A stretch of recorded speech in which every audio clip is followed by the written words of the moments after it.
In the month of January, during the 21st year of the king's reign, the sprawling city bustled with life under a pale sky. But this story begins far from the city's heart, in a memory that can never be erased. A remote hut nestled in the woods, the site of profound humiliation from a time when a young man had just turned 15. Inside that hut, he stood before his father, Earl Kivefelt, who broke the silence. The Earl remarked that it had been a long time. The boy, Noin, began to address him as father, but quickly corrected himself, formally calling him, Your Excellency, Lord Kivefelt. The Earl's face twisted with contempt. He spat that the only reason he had fed the boy for 15 years was because people knew Noin was his child.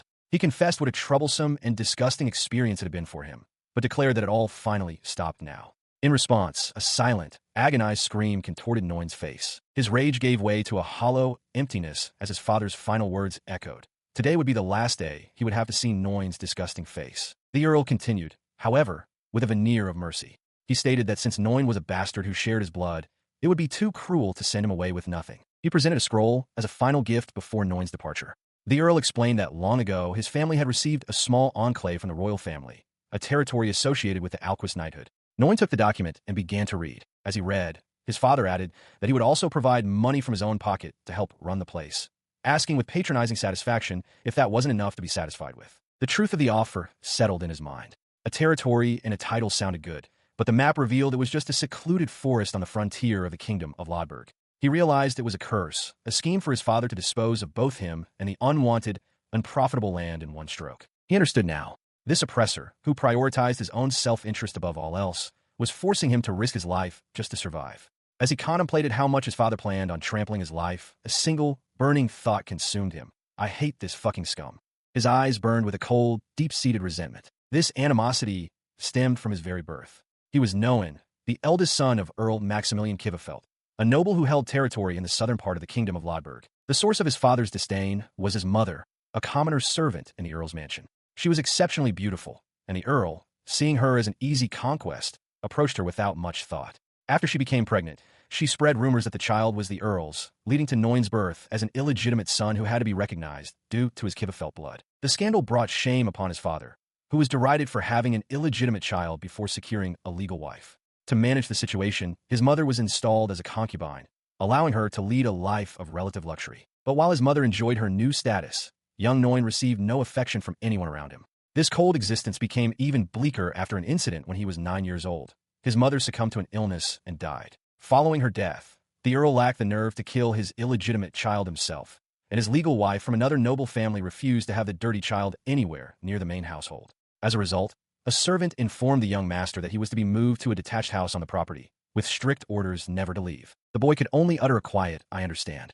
And so, Noin was confined to that house in a corner of the estate, spending the next 6 years of his life like a bird in a cage until he reached adulthood. He recalled his confinement in that house after his mother's passing. His only connection to the outside world, his only knowledge of society, came from the vast collection of books provided to him. Throughout this isolated upbringing, the atmosphere of the estate constantly reinforced a single, cruel lesson. His very existence was something to be ashamed of. Because of this, locked away in that confined space, he always longed for the freedom he could only glimpse through the bars of his window, like the birds flying free in the sky. He wept, his young face streaked with tears born from a life of profound loneliness. His sorrows stemmed from a life of confinement. His father had stolen 15 years of his childhood, locking him away in a remote house. It was the only existence he had ever known. Years later, just as he thought he might finally be free as an adult, his father, Earl Kivefelt, presented him with a new cage. He was being granted a title and land in another remote area, a supposed favor that was merely a different form of exile. The grudge Noin held against his father reached its limit, his hand tightening around the official scroll. Staring at his father's cold, impassive face, a silent vow formed in his mind. I will definitely take revenge on you. Wait and watch. The promise was a burning, internal declaration of war. Having made his secret vow, he outwardly composed himself and turned away. He agreed to the terms, but made one final request, to be allowed to purchase one of the Earl's slaves to accompany him. That request was granted. Now, in his new territory, his chosen companion, Matilda, approached him with concern. Addressing him as Master Noin, she noted his tired appearance and suggested they take a quick break. Her words were apt. He was panting, clearly unaccustomed to physical exertion after so many years of forced inactivity. He caught his breath and apologized for tiring so quickly. Matilda gently insisted there was no need for an apology and suggested they have some tea. He readily agreed, explaining with a determined smile that he simply wanted to walk by himself, no matter what. As they paused, he looked out over the vast expanse of trees. He declared the Bezel Forest his new territory and that this was the first day of its reclamation. He acknowledged to Matilda that it was just a forest with no people, vassals, or even a house yet, but asked her with a grin if it wasn't fun. He stood deep within the untouched forest, acknowledging the harsh reality of his exile. His father must have hoped he would perish here. After years of confinement, his body had grown weak, and he admitted to himself that without his skills as a puppet magician, he might not have survived. This power stemmed from a tradition in the kingdom of Lodberg. At the age of 10, every citizen, from royalty to commoner, undergoes the ceremony of blessing at the Holy Church. Yet, the gift of magic is bestowed upon very few, making it a rare and coveted blessing. Even among those blessed with magic, most possess only rudimentary talents for daily use, conjuring fire, water, or shaping clay. True wizards, those with a powerful innate affinity for magic, are exceptionally scarce, numbering only a few dozen. Noin is one of these rare individuals, a gifted puppet wizard. This specific type of magic involves engraving a complex circuit onto a puppet, such as a golem, which then allows the user to manipulate at will. The immense strength of his golems was immediately apparent as they effortlessly cleared heavy debris. However, this branch of magic came with a fatal flaw. Golems are inherently slow and clumsy, struggling with combat and even basic movement. To make one move with human-like fluidity requires an exorbitant amount of time and resources for training, a cost few can bear. Consequently, the talent for puppet magic was widely regarded as an unattractive gift. While better than possessing no magic at all, it was deemed vastly inferior to other abilities, a commonly accepted fact. But Noin felt a surge of pride. He had practiced his magic almost every day for 5 long years, and now, his dedication was finally yielding tangible results. As Matilda served him a cup of tea, she voiced her agreement. She expressed her gladness that he was a puppet wizard, remarking that his talent was far more useful than simply conjuring fire or water. She assured him that his gift was, in fact, an extremely good one. Her words were backed by evidence. It was his golems that had pulled their supply-laden cart and forged a path for them through the dense forest. She recalled how he had purchased the golem with the meager funds he was given, considering it a worthwhile investment. She then told him directly that his ability to handle such a massive golem was definitive proof of his exceptional talent. He confidently states that the task is finally done, explaining to Matilda that he had practiced it countless times while under house arrest. His golems, meanwhile, diligently weed the surrounding area. With the initial clearing complete, he gestures towards a large tent erected in the wilderness, informing her that this will be their dwelling for the time being. His initial confidence fades as he looks down, his shoulders slumping. He bitterly remarks on the absurdity of his situation, the lord of this territory, reduced to living in a tent. Matilda watches him, her expression filled with concern. In response to his despair, Matilda looks at him earnestly, reminding him that he is an extremely talented person. She continues, painting a vision of the future. In a few years, she predicts, this desolate place will grow into a town, and eventually, a grand city. Her vision culminates with Master Noin living a comfortable and respected life in a mansion of his own, admired by the people of the city he built. Bringing him back to the present, she assures him that their current state is merely the beginning stage of this grand endeavor. Her unwavering belief moves him. He reflects on the 2.5 months since he was cast out of the mansion, a time when the territory was empty and cold. He thanks Matilda, agreeing that this is where their new story begins. His expression hardens, a sharp, vengeful grin twisting his lips. He declares that the world should watch closely as he exacts his revenge. On the east side of the Alquist territory, within the Conit's Viscounty, lies the capital city of Lodberg. Its cobblestone streets are lined with timber-framed buildings, bustling with the daily activities of its citizens. Among the city's many structures stands a particularly large and well-kept establishment, its multiple stories suggesting a popular inn or tavern. Inside, the tavern is filled with chatter. One patron asks another if they've heard the story about the noble developing the west side of the Bezel Forest. He expresses skepticism, wondering how anyone could possibly develop a place that is nothing but trees. The conversation drifts across the room, where others listen in. The gossip continues, questioning the need for a feudal lord in a place that has no citizens to govern. At a nearby table, a man with long, light hair turns to his companions. He asks if they heard what was said, a sinister smile forming on his lips. He points out that a noble with no one backing him is a perfect target.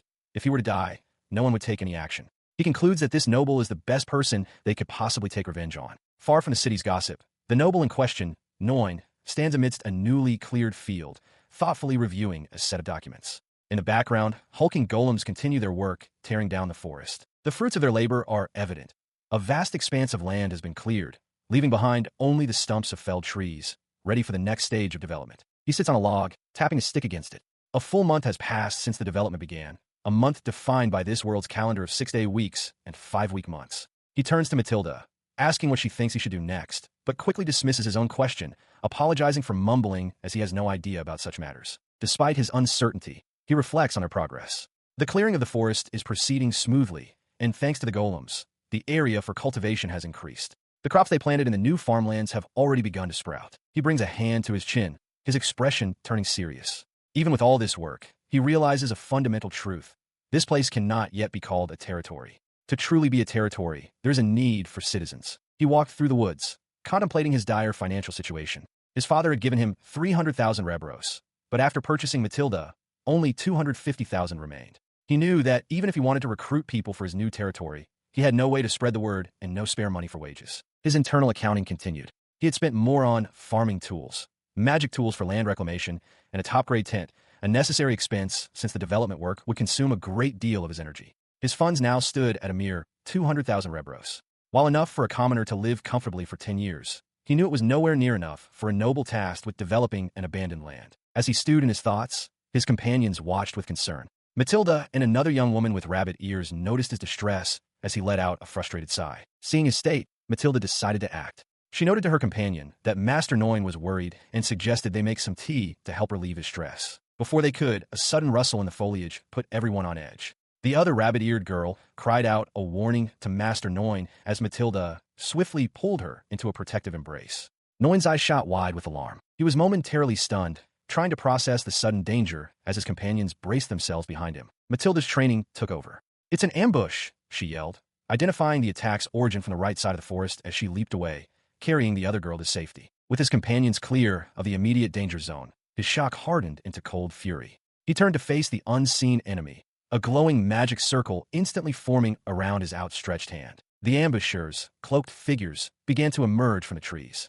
The younger girl cried out, asking who they were and why they were attacking. Matilda gave a swift tactical report, identifying two from the right, one from the left, and one from the front, before declaring she would take care of the one approaching head-on. In response to the frontal assault, Noin unleashed his power. A massive stone golem materialized before him, its powerful arm swinging down to intercept the charging attacker, stopping the man in his tracks. His summoned golem crashes into the ambushers, its movements unnaturally swift. One of the attackers cries out in disbelief, exclaiming he's never seen a golem move with such speed as his comrade is sent flying by a powerful kick. Despite the golem's power, he watches as the enemies dodge its attacks with ease. A grim realization settles in.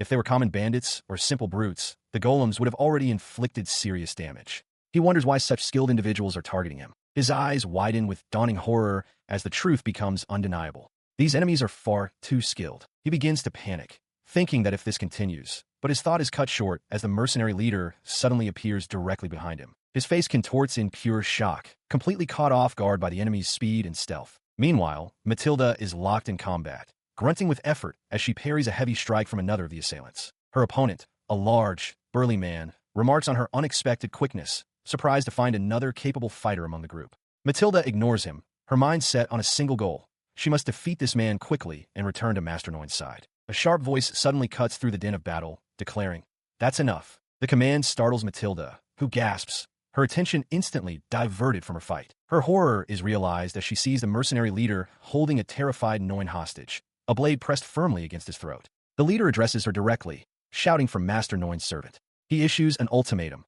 If her master's life is important to her, she will stop fighting immediately. He surveys the aftermath of the skirmish, conceding to his captive that the fight proved more troublesome than expected. Nearby, Matilda stands defeated, her expression aghast, while one of the mercenaries lies bound and incapacitated on the forest floor. His attention returns to the young man in his grasp.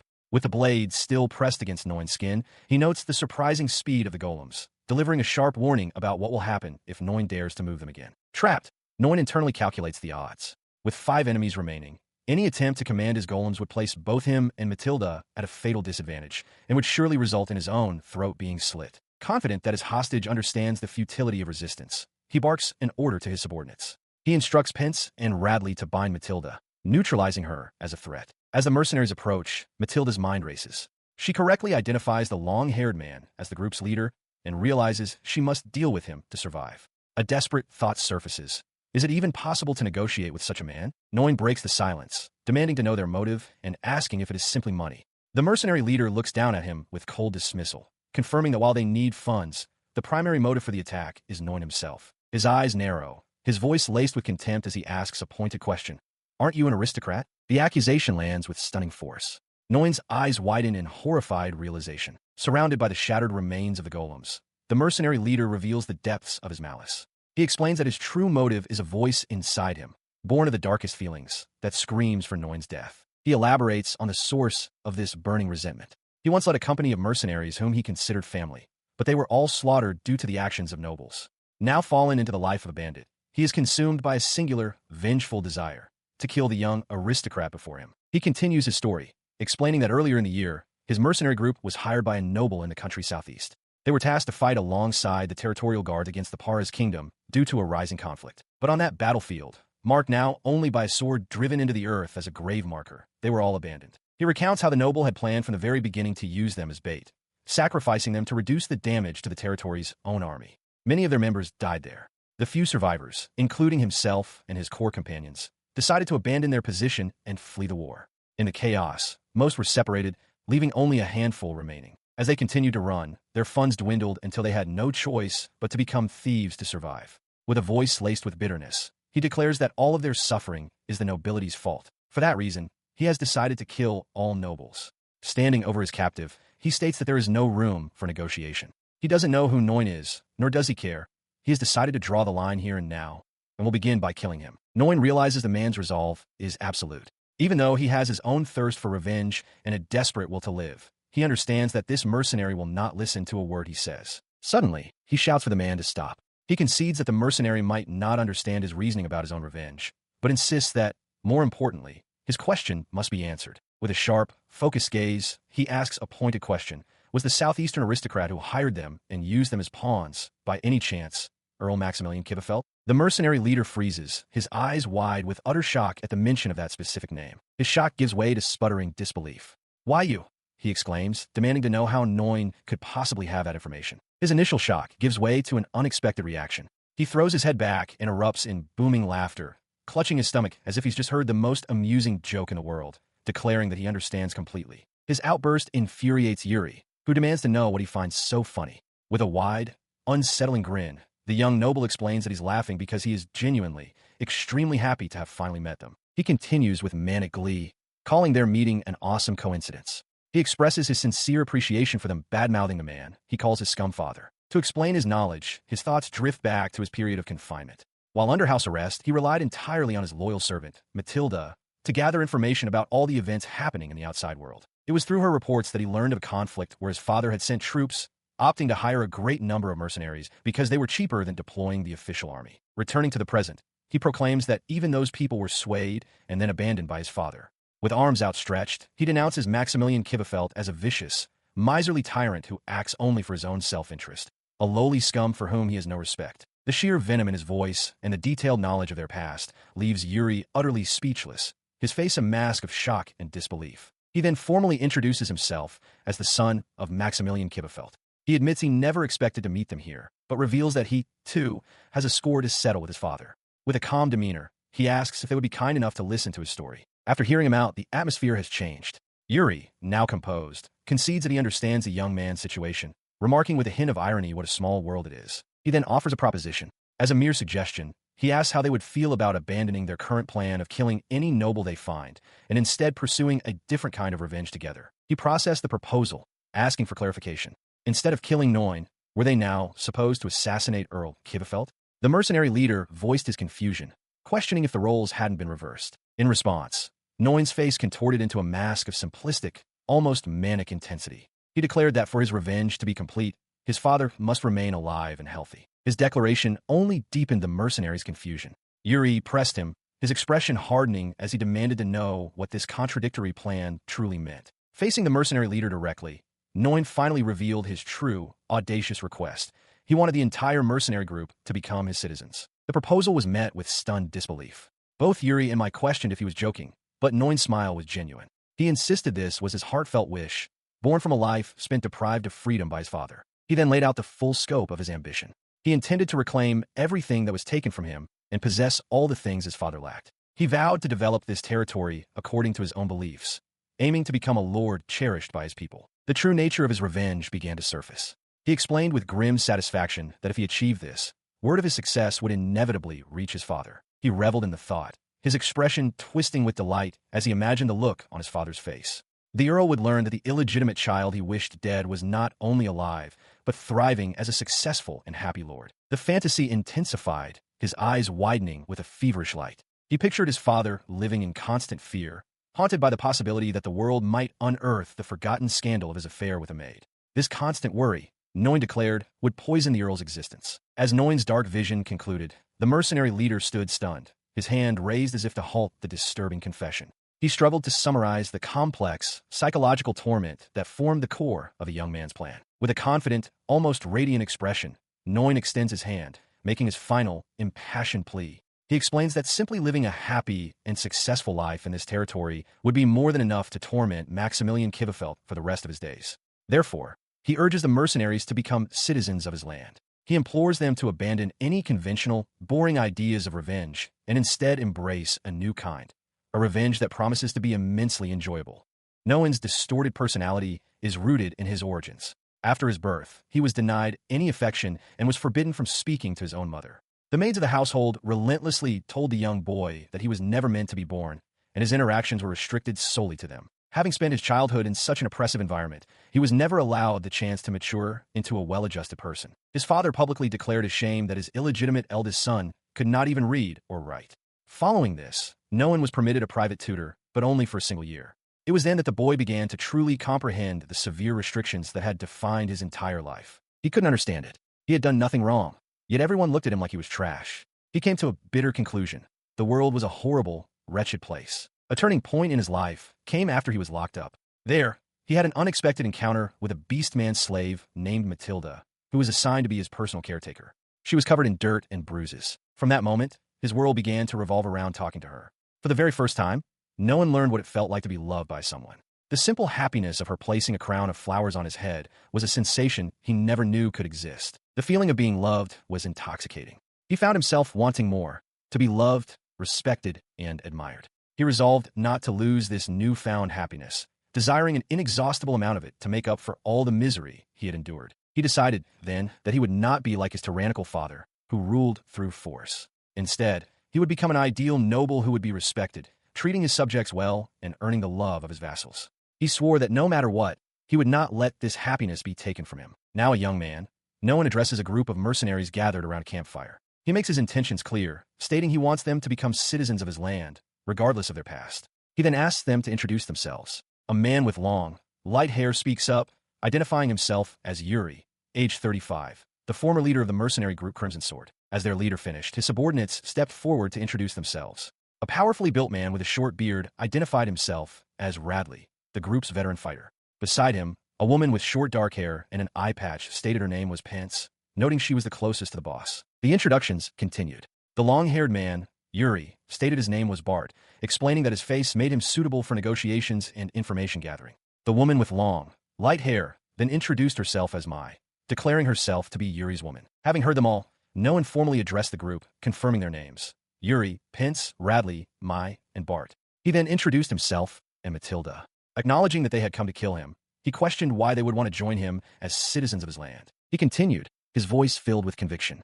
He argued that if they joined him, they would gain more than the small revenge of killing a noble. He promised a relationship built on mutual understanding, love, and respect. He offered them a chance to achieve something more, something greater than what Earl Kivefeld had stolen from them. He spoke of a new home and a brand new life, tempting them with the prospect of taking away his father's happiness as well. Clasping his hands together with earnest intensity, Noin made a solemn vow. He promised to be a good lord, to love all the citizens of his land, and to fulfill the wishes of his people. Watching him, Yuri could see no lies in his words. Yuri processed the passionate plea, his mind weighing the risks. He considered that when someone so crazy, so utterly insane, asked for help, it would be easy to simply abandon them. But as he turned away for a moment, his thoughts shifted. He concluded that after everything his group had endured, the chance to find happiness, even by following someone like Noin, wasn't such a bad thing after all. This hope resonated within the mercenaries. They collectively wondered if it was truly okay, if they could really trust this young noble and begin a new, happy life after all this time. A sobering reality, however, quickly set in. While it might be safe for Noin to be with them for now, they realized his father had likely hired an army to hunt them all down. As Matilda panics, Noin calmly reassures her. He reasons that his father is too frugal to fund a prolonged search in such a remote area and will surely give up soon.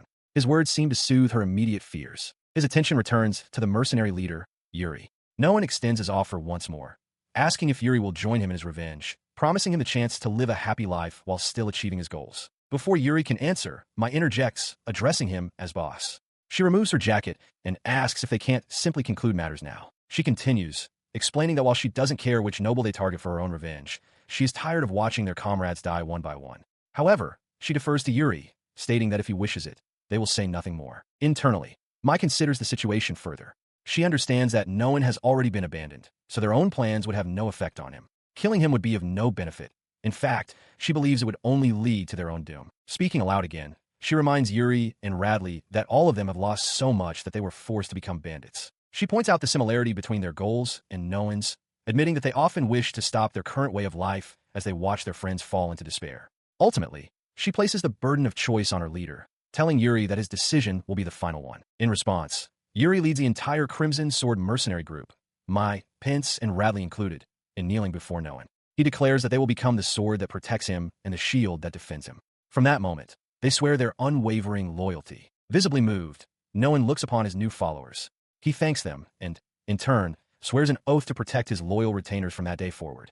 With a satisfied expression, Noan addresses his new retinue, Matilda and the mercenaries of the Crimson Sword. He formally declares that they have now officially become a part of his domain. He then turns his attention to Matilda, asking if she is upset. With a stern gaze, she assures him that she could never be angry with him, clarifying that her displeasure is directed at the mercenaries. Noan explains his decision, stating that he considers them to be victims of his father, much like himself. It was for this reason he chose to take them in as his own people rather than abandon them. Matilda quietly affirms her understanding. He adds that, as of the previous day, he has taken in even more people and is currently on his way to buy food for them. Hearing this, Matilda expresses her surprise and delight at the wonderful news. Sometime later, Noan stands inside a shop, placing an order with the proprietress. He requests salt, barley, pickled vegetables, and a supply of fresh vegetables that will keep for a while. The woman kindly directs him to a seat to wait while she prepares his order. As he waits, the shopkeeper bustles about, calling for a Marco to help stock the shelves and instructing an Anna to serve Lord Noan some tea. The establishment is the Krebel Trading Company, a grocery store near Revik's Westgate that primarily serves commoners. Matilda, who has accompanied Noan, recalls that she has been here several times before and is on familiar terms with the owner, Eliza. A young woman named Anna approaches and serves Noan a cup of tea. He thanks her and confirms her name, which she shyly affirms. He notes that if she is helping out in the shop, it must mean she can read, write, and perform calculations. Anna confirms this is true, though she clarifies her skills are just sufficient for checking inventory and ledgers. Noan expresses his admiration, finding her abilities impressive. Another young woman, Jana, remarks that bookkeeping requires a high level of arithmetic. She then turns to Noan, her expression hesitant, and asks if he is the one developing the Bezel Great Forest to the west. He explains that one thing led to another, and he became the lord of the Arkvis barony, having traveled all the way from Kivefelt County in the southern part of the kingdom. Anna, who has never left the city of Retoivik, is amazed by his story. Seeing her fascination, he asks if she is interested in the world outside the city. Anna blushes and eagerly confirms, mentioning that her late father was a traveling merchant. As she begins to express a wish to one day see more, a man with long, light hair appears in the doorway, calling for Lord Noan. The man reports that he has finished loading the cart with everything Noan requested. Surprised by his speed, Noan turns to the shopkeeper, Eliza, to introduce the newcomer as one of the people who became his subject just yesterday. With a charming smile, he introduces himself as Bart. He explains to Eliza that he was a refugee wandering aimlessly, but just when he thought all was lost, Lord Noan welcomed him into the Arkvis lands. Hearing his story, Eliza is visibly moved, touching her face with a trembling hand. She remarks how lucky Bart is that such a wonderful and kind lord took him in, especially considering they are commoners. Bart agrees wholeheartedly, his expression filled with gratitude. He vows that from this day forward, he will serve Lord Noan with everything he has to repay this great debt. As he turns to leave, Eliza quickly calls out, telling him to wait right there. She presents him with a small box, explaining it is a gift of luxurious raisins. It is a gesture to celebrate Lord Noan taking in new people and to acknowledge all that Bart and the others have been through. Noan, observing the exchange, quietly tells Bart to accept her kindness and to do his best. One of the shop assistants, Anna, reflected internally on the scene that had just unfolded. The combination of a handsome man with such skill in dealing with people was, she realized, a seriously powerful force. As Noan's group prepared to depart, she, along with the shopkeeper Eliza and another assistant named Marco, waved them off from the storefront, warmly asking them to come again. Sometime later, the clatter of their supply-laden cart echoed through a wooded path as Noan and his retinue made their way toward his new domain. While they traveled, Matilda's expression hardened. She recounted to Noan how they had been attacked, emphasizing that Yuri, in particular, had tried to kill him for a completely senseless reason. Her voice was firm as she declared that she could not forgive them. He, however, seemed unconcerned, asking what she was talking about. He countered that they had every right to be angry, and if punishment was demanded, he was prepared to offer up one of his own fingers as compensation. Changing the subject, he turned to his other companions and asked how Bart's performance in town had been.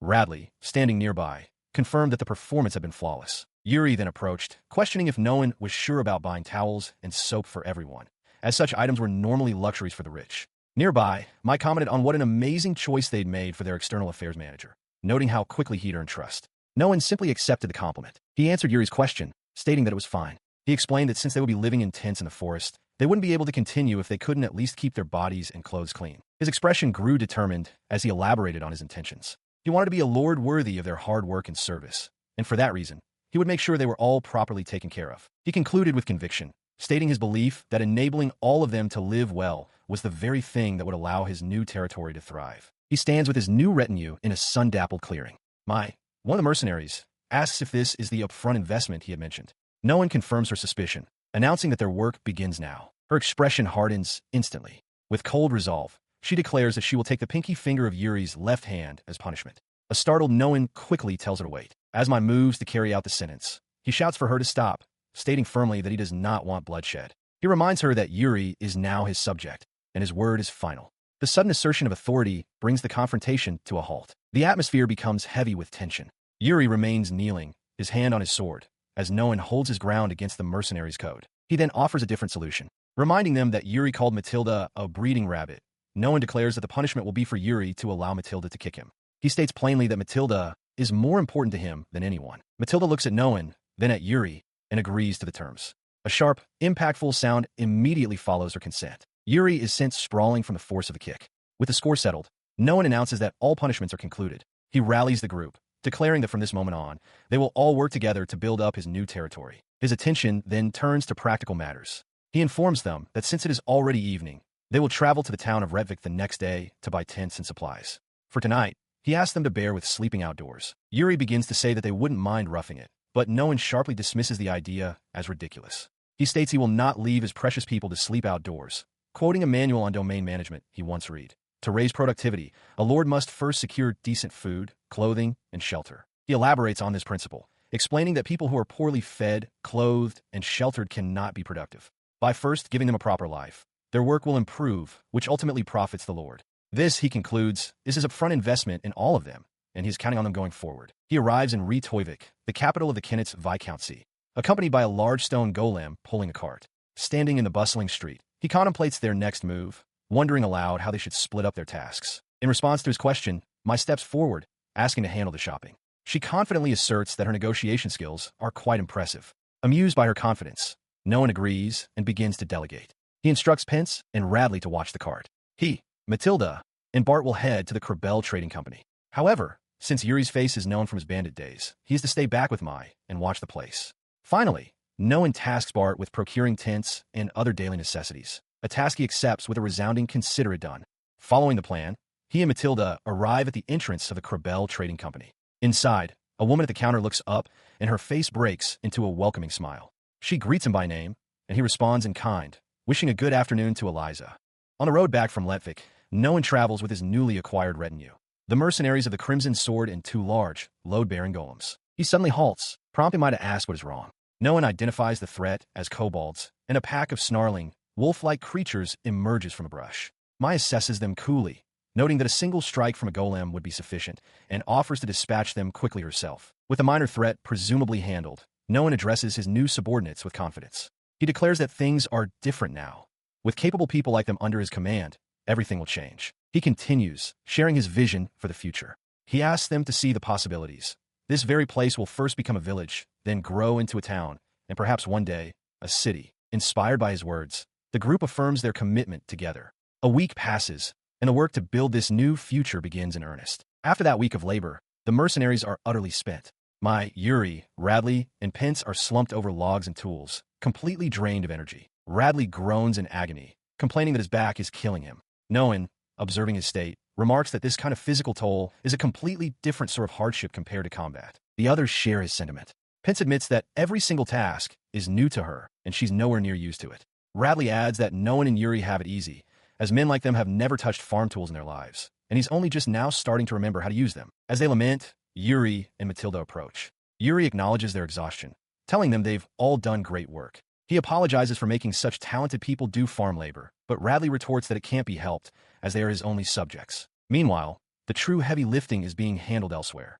In the forest, the two golems systematically uproot and clear massive trees, performing the large-scale demolition required for the new settlement. They worked tirelessly under Noan's watchful eye, their powerful forms laying the groundwork for new agricultural fields. While the golems prepared new land, Matilda diligently tended to the plots that were already established in the area. At the same time, she took on the crucial task of cooking meals to sustain everyone's strength. This collective effort did not go unnoticed.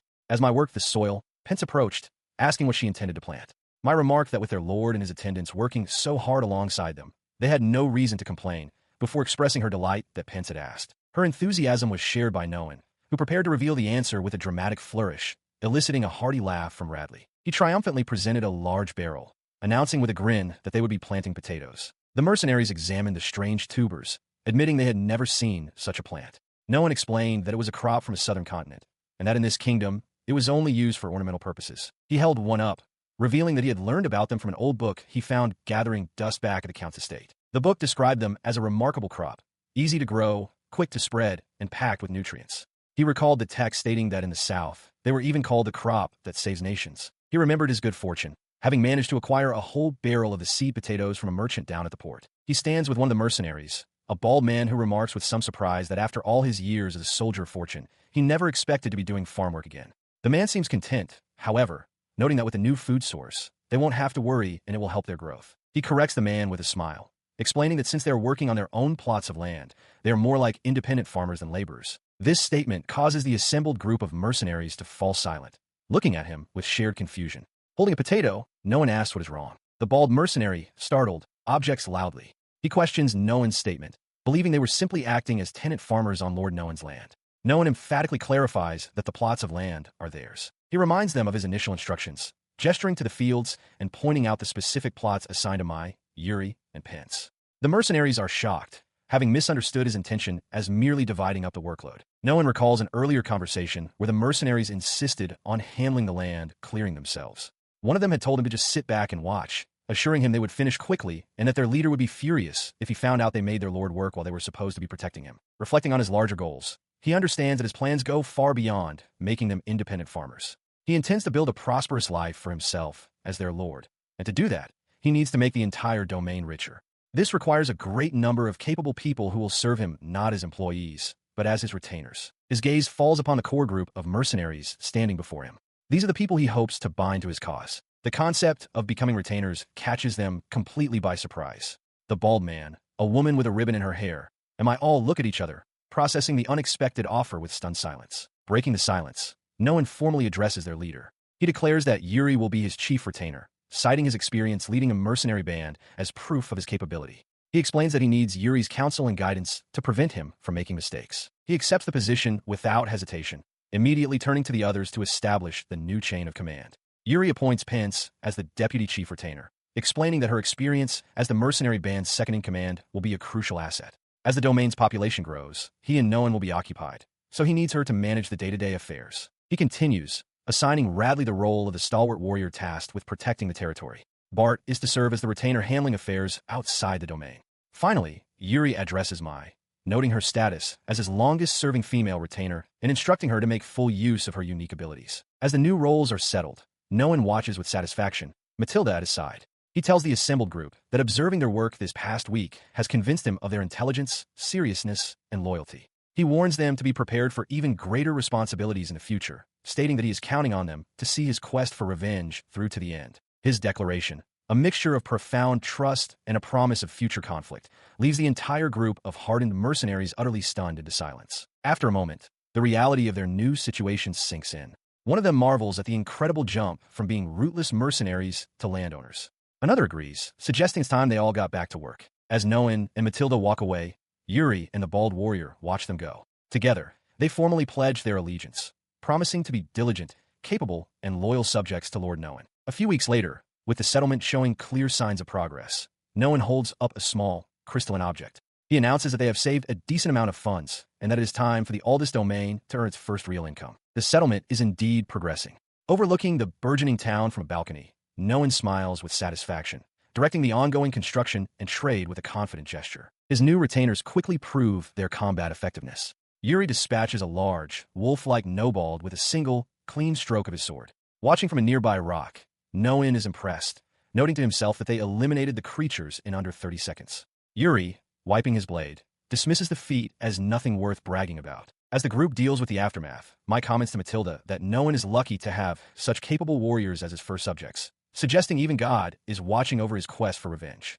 Nearby, Radley complains that Bart slowed them down, but Mike silently disagrees, thinking Radley is just exceptionally strong. They decide to harvest the magic stones and fangs from the corpses, leaving the rest for the forest animals. As their carriage travels through a mountain pass, no one announces their return. His expression shifts to one of surprise as he looks at the man beside him. The mercenary leader, Yuri, is now completely bald. No one asks him directly if he shaved his head, while another of their new retainers, a woman with a large ribbon in her hair, looks on with a knowing smirk. He confirms the change, explaining his reasoning. With wanted posters of him circulating, it was prudent to alter his appearance, as his previous red hair made him stand out. He adds that once he grows a beard, no one will recognize him as the wanted mercenary from the southeast. The woman with the ribbon then turns to Mai, teasingly asking if she's okay with her boyfriend's drastic change in appearance.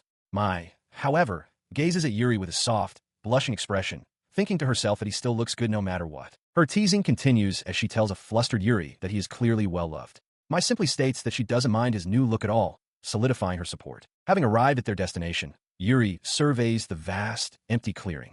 He clears his throat and addresses Noan, remarking that for a settlement, the place is remarkably empty.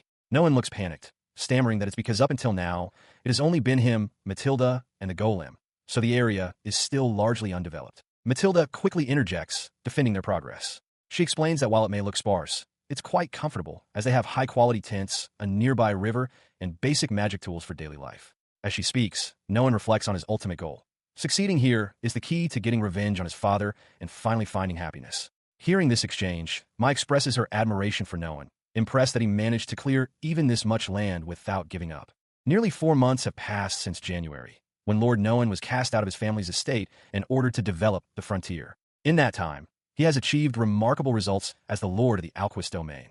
With his skill, he transformed the dense forest into workable land, and through his deep compassion, he even turned a former band of mercenary thieves into his loyal retainers, overseeing their progress day after day. Despite these successes, a tension has clearly formed. One of the mercenaries, her expression a mixture of frustration and hurt, stands beside a stoic Matilda and confronts their lord directly. She asks him plainly, her voice tight with emotion, if he truly hates them that much. Mike confronts Matilda, her expression a mixture of frustration and concern. She asks bluntly if Matilda truly despises them, pointing out that she barely makes eye contact. Mai adds that whenever she tries to speak with her, it feels like talking to a wall, a behavior consistent with how she acted back at the domain. She continues, acknowledging that their first meeting occurred under difficult circumstances and offering a sincere apology for it. Mai insists that she is genuinely trying to change things now, as a memory flashes of the mercenaries standing over a fallen figure. The conversation triggers a memory from long ago. A young Noan kneels beside an injured and collapsed Matilda, observing that she looks to be in pain. With a gentle expression, he reassures her, telling her that she is safe now. In the background stands a small, simple house. Inside the house, the young boy asks for her name. Kneeling before him on the wooden floor, she timidly introduces herself as Matilda, addressing him formally as young master. He corrects her immediately, stating that his name is Noan. He dismisses the title she used, telling her that instead of young master, she should simply call him Lord Noan. His unexpected kindness leaves Matilda utterly stunned. As he gently pats her head, she is overcome, bowing low to the floor. She apologizes profusely and begs him to punish her, unable to process his gentle treatment. Sometime later, he enters her room carrying a tray with food. With a bright smile, he cheerfully invites her to eat together with him. He finds her about to eat on the floor, a position of servitude she has clearly grown accustomed to. He quickly stops her, insisting that she join him at the table instead. As they sit together, he notices that her portion of food looks unappetizing. He immediately promises her that, starting tomorrow, he will ensure she receives the exact same quality of meals that he does. After their meal, he appears with a fresh towel and soap suds, smiling warmly as he suggests that she should take a bath too. He looks down at the disheveled girl, stating plainly that she is dirty and he doesn't want her going to bed in that state. Matilda stares back, her eyes wide with confusion and a hint of fear. He then offers her a clean towel, instructing her to take her time and soak properly in the tub, adding that they will treat her injuries once she is clean. Matilda, trembling, internalizes his words as a command born of disgust, that he doesn't want filth like her in his room. She meekly agrees to go bathe. As she walks away, she struggles to comprehend his thinking. She can only conclude that he obviously doesn't want a dirty slave messing up his room. The bath she finds, however, is shockingly luxurious, filled with steaming water and fragrant rose petals.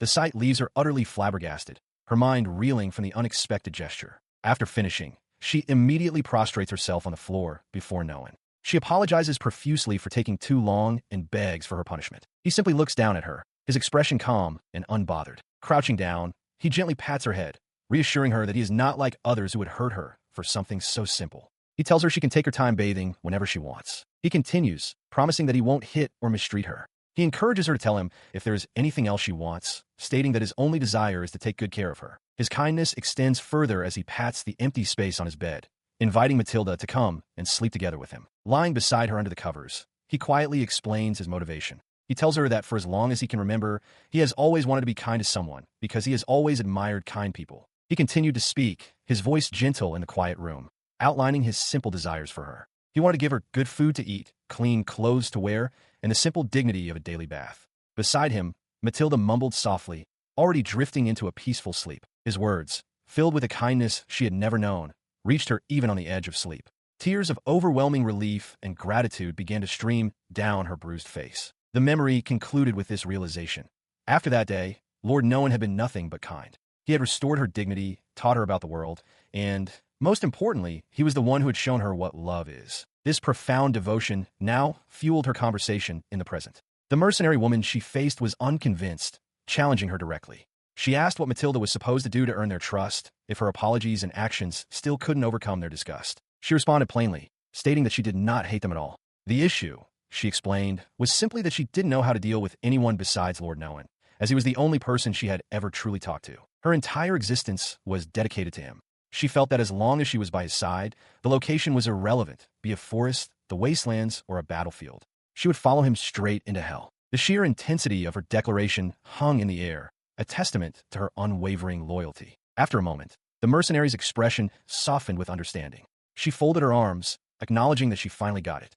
Matilda had been living in a world composed of just herself and Noan, so he was all that occupied her mind and heart. She continued, conceding that if they were both happy with that arrangement, it was none of her business. However, she pointed out that Matilda's difficulty talking to others was a problem and suggested she should slowly try to get used to it. The mercenary elaborated on her point, stating that with Lord Noan's leadership, the domain would surely flourish, attracting many new people. As his first and longest-serving retainer, she argued Matilda should at least be able to talk to other people. Matilda conceded that the mercenary was absolutely right, but she was at a loss, questioning how she was supposed to learn to interact with others. In response, the mercenary extended a hand, offering an idea. She proposed that they become friends, suggesting that Matilda could practice her social skills on her. The unexpected offer left Matilda momentarily speechless. The kind gesture brought a memory to the surface. Noan, asking her to stay with him forever. With renewed determination, Matilda accepted the offer to practice, asking the mercenary to take care of her. They sealed the new friendship with a handshake, as the mercenary declared it was time to find the others. The moment sparked a recollection of her past. In this world, the treatment of beastkin is dictated by geography. For her people, the kingdom of Lodberg was the worst of all places. She remembered the slavers valued her life at a single gold coin. She recalled the harsh reality of this prejudice. The farther north one traveled, the more beastkin were tolerated, but conditions grew progressively worse the farther south one went. Her own enslavement began in the southeast. At the age of 5, she was purchased by the noble house Conits, owners of a grand and imposing estate. Her life, there was one of torment. A sharp memory surfaced of her mistress, striking her across the face, screaming at her for being unable to perform even a simple task. She recalls the constant abuse. They would hit her for anything. If she cried, they would hit her again for being annoying, screaming at her to hurry up and clean whatever mess had been made. After enduring this for so long, she eventually lost all will to live. Her body remained alive, but her heart felt completely dead. She spent 10 years trapped in that state of despair. Then, upon turning 15, she was violently thrown to the ground as she was given a new assignment. A maid from the main house informed her of her new duties. From that day on, Matilda was to bring meals from the main house to the annex. All her daily needs were to go through her, and any requests were to be written down for her to deliver. The maid specified that everything else would come out of a monthly allowance, concluding that these were the master's orders. She was then instructed to stay in the annex from now on. Lying on the dirt floor, She quietly acknowledged the command. Her face still pressed to the ground. She resigned herself to her fate, thinking that now it was this boy's turn to hit her. But instead of the expected blow, a hand gently patted her on the head. By early June, 3 months after the start of cultivation, their efforts bore fruit. Matilda stood over a kneeling Noan, her voice filled with pride as she announced their success. She declared that this achievement would be recorded in the history of the Alquist territory. Noan, looking at the fruits of their labor, quietly affirmed their victory. To celebrate, the entire group gathered for a meal, raising their glasses in a cheerful toast. As Noan took his first bite of the new crop, Mai leaned forward from across the table, eagerly asking for his verdict. He confirmed that it was indeed good. The food was filling, and he now understood why it was considered staple. A faint blush of satisfaction appeared on his face as he savored the taste. The other mercenaries, however, were more hesitant. Radley grumbled that they should probably try the mystery food, while Yuri, looking unimpressed, conceded only because their lord had approved it. Following their leader's example, hands from around the table reached for the pile of boiled vegetables, ready to try the territory's new hope. Their skepticism quickly vanished. Radley chewed enthusiastically, already considering a second or third helping. Yuri remarked on its interesting texture, and Mai smiled, agreeing that it was truly delicious. As the meal continued, Matilda mused that the crop would be excellent if cooked in other ways beyond simply boiling. The mercenary woman with the ribbon in her hair agreed, seeing a wide range of possible variations. The thought sparked an idea in Noan's mind. He imagined slicing it thin and frying it, concluding it would be a perfect snack to accompany a drink. Noticing his distant expression, Matilda and the other rabbit-eared girl asked if something was on his mind. He smiled softly, looking around at the mercenaries sharing his table. He admitted he was just thinking about his time at the manor, and how he never imagined he would be sitting at a table with so many people. In that moment, he felt like a very lucky man. His sentiment was met with a sharp rebuke. Mai's expression hardened as she stared at him, her voice firm. She told him that his happiness was far too modest for someone with such grand ambitions. She firmly tells Noan not to be satisfied with this level of happiness, as it is nowhere near enough for the revenge he seeks. While Pince reacts with surprise, Mai confirms her statement, declaring that their numbers are going to grow more and more. Continuing her point, Mai dismisses the sentimentality of their small group, reminding them they have fields to prepare and tons to harvest, which will require extra hands. As the full moon hangs in the sky, Noan sits in quiet contemplation, acknowledging to himself that increasing their population is indeed an urgent issue. The focus shifts to another part of the kingdom, the Lord's Manor in Lodberg, the capital of the Conits Viscounty. Inside, an aide reports to the territory's ruler, Lord Arnold Conit, that a group of refugees is petitioning to be led into the city. When the Lord asks how many, the aide specifies 31 individuals who lost their village in a conflict. Conit grimaces, noting that it's a lot. The Lord considers his difficult position. As Lodberg is situated at the far northwest edge of the kingdom, it often becomes the last resort for refugees. He weighs the risks. An uncontrolled influx could worsen public safety, but turning them away could provoke violence. The problem is a significant headache. He lets out a heavy sigh at his desk, papers spread before him, as he wonders what to do. His expression hardens as an idea begins to form. A single thought crystallizes in his mind, whether he can make use of a certain person. Back in Noan's territory, the mood is entirely different. Pince holds up a large, freshly dug potato, her eyes sparkling with pure joy and excitement. She presents it to the group as Matilda expresses her happiness for Noan. He takes the vegetable in his hands, overcome with emotion. This, he thinks, is the very first potato grown on his land. Meanwhile, in the neighboring Conits Viscounty, Lord Arnold Conit sits with his council, reflecting on the reports he has received for the past 3 months. He muses about the minor noble who has acquired land just west of his own, in the Bezel Great Forest. Understanding that clearing the forest requires settlers, Conit forms a plan.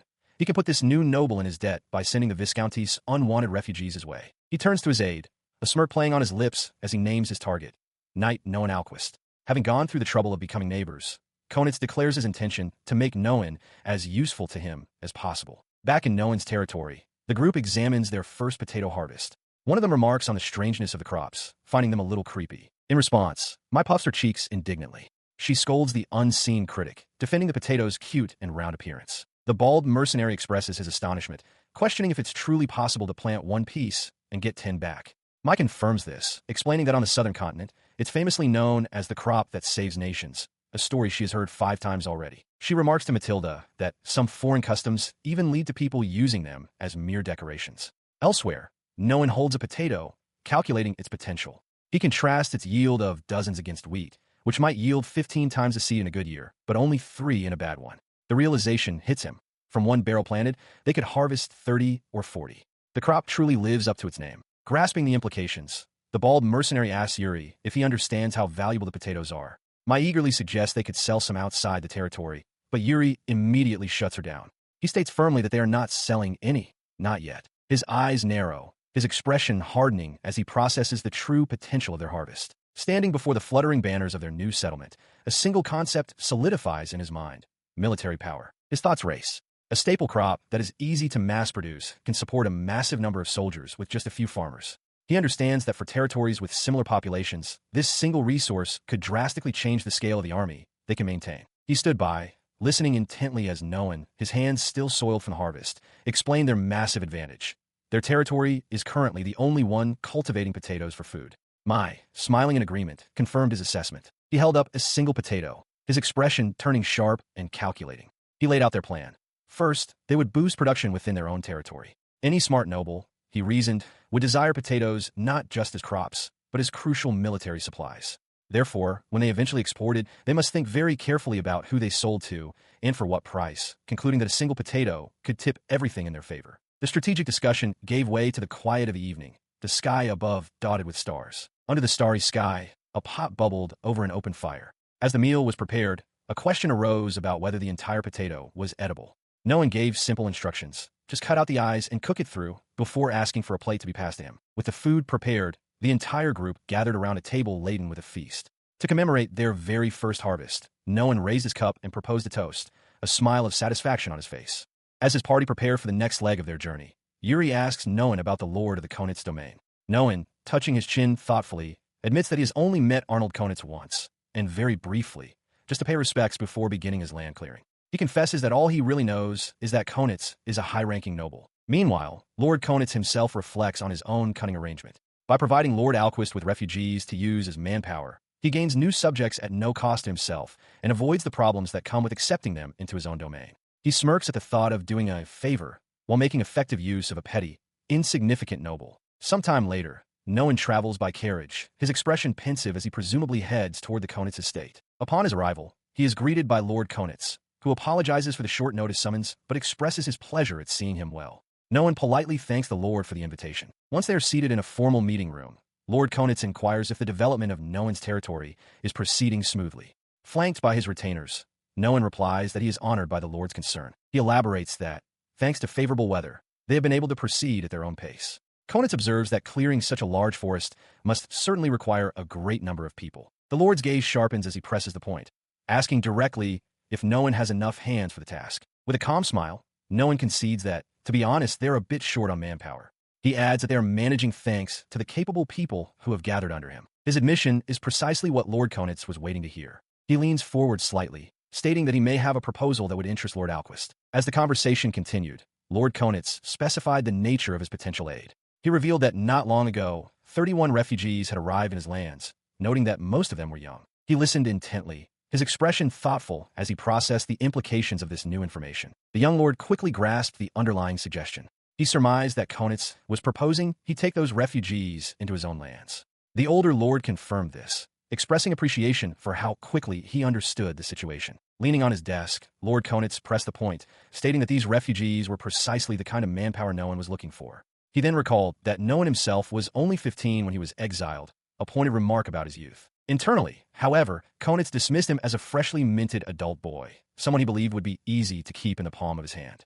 To him, this entire negotiation was mere child's play. A confident smile spread across Noan's face. He agreed that, on the surface, it seemed like a very good offer, beneficial for both himself and for Lord Conit. This unexpectedly cheerful agreement caught the older lord by surprise, leaving him momentarily speechless. Noan then elaborated on his position, acknowledging that it would be difficult to accept such a large group of refugees all at once, especially considering how his current residents might feel. In response, Lord Conit simply stated that his own domain needed people and that he was glad their interests aligned so neatly. With a look of firm resolve, he declared that he would very much like to accept the proposal. Hearing the formal acceptance, Lord Conit leaned back, satisfied. He agreed with Noan's assessment, confirming that it was truly in alignment of their interests. He expressed his pleasure at having struck a deal that would benefit them both, hoping to continue building a good relationship from that point forward. As he departed, Noan considered the negotiation. He was certain Lord Conit knew plenty about him, having likely investigated the history of the neighboring lands that once belonged to House Kivefeld. He surmised that Conit had connected this information to his relationship with his father,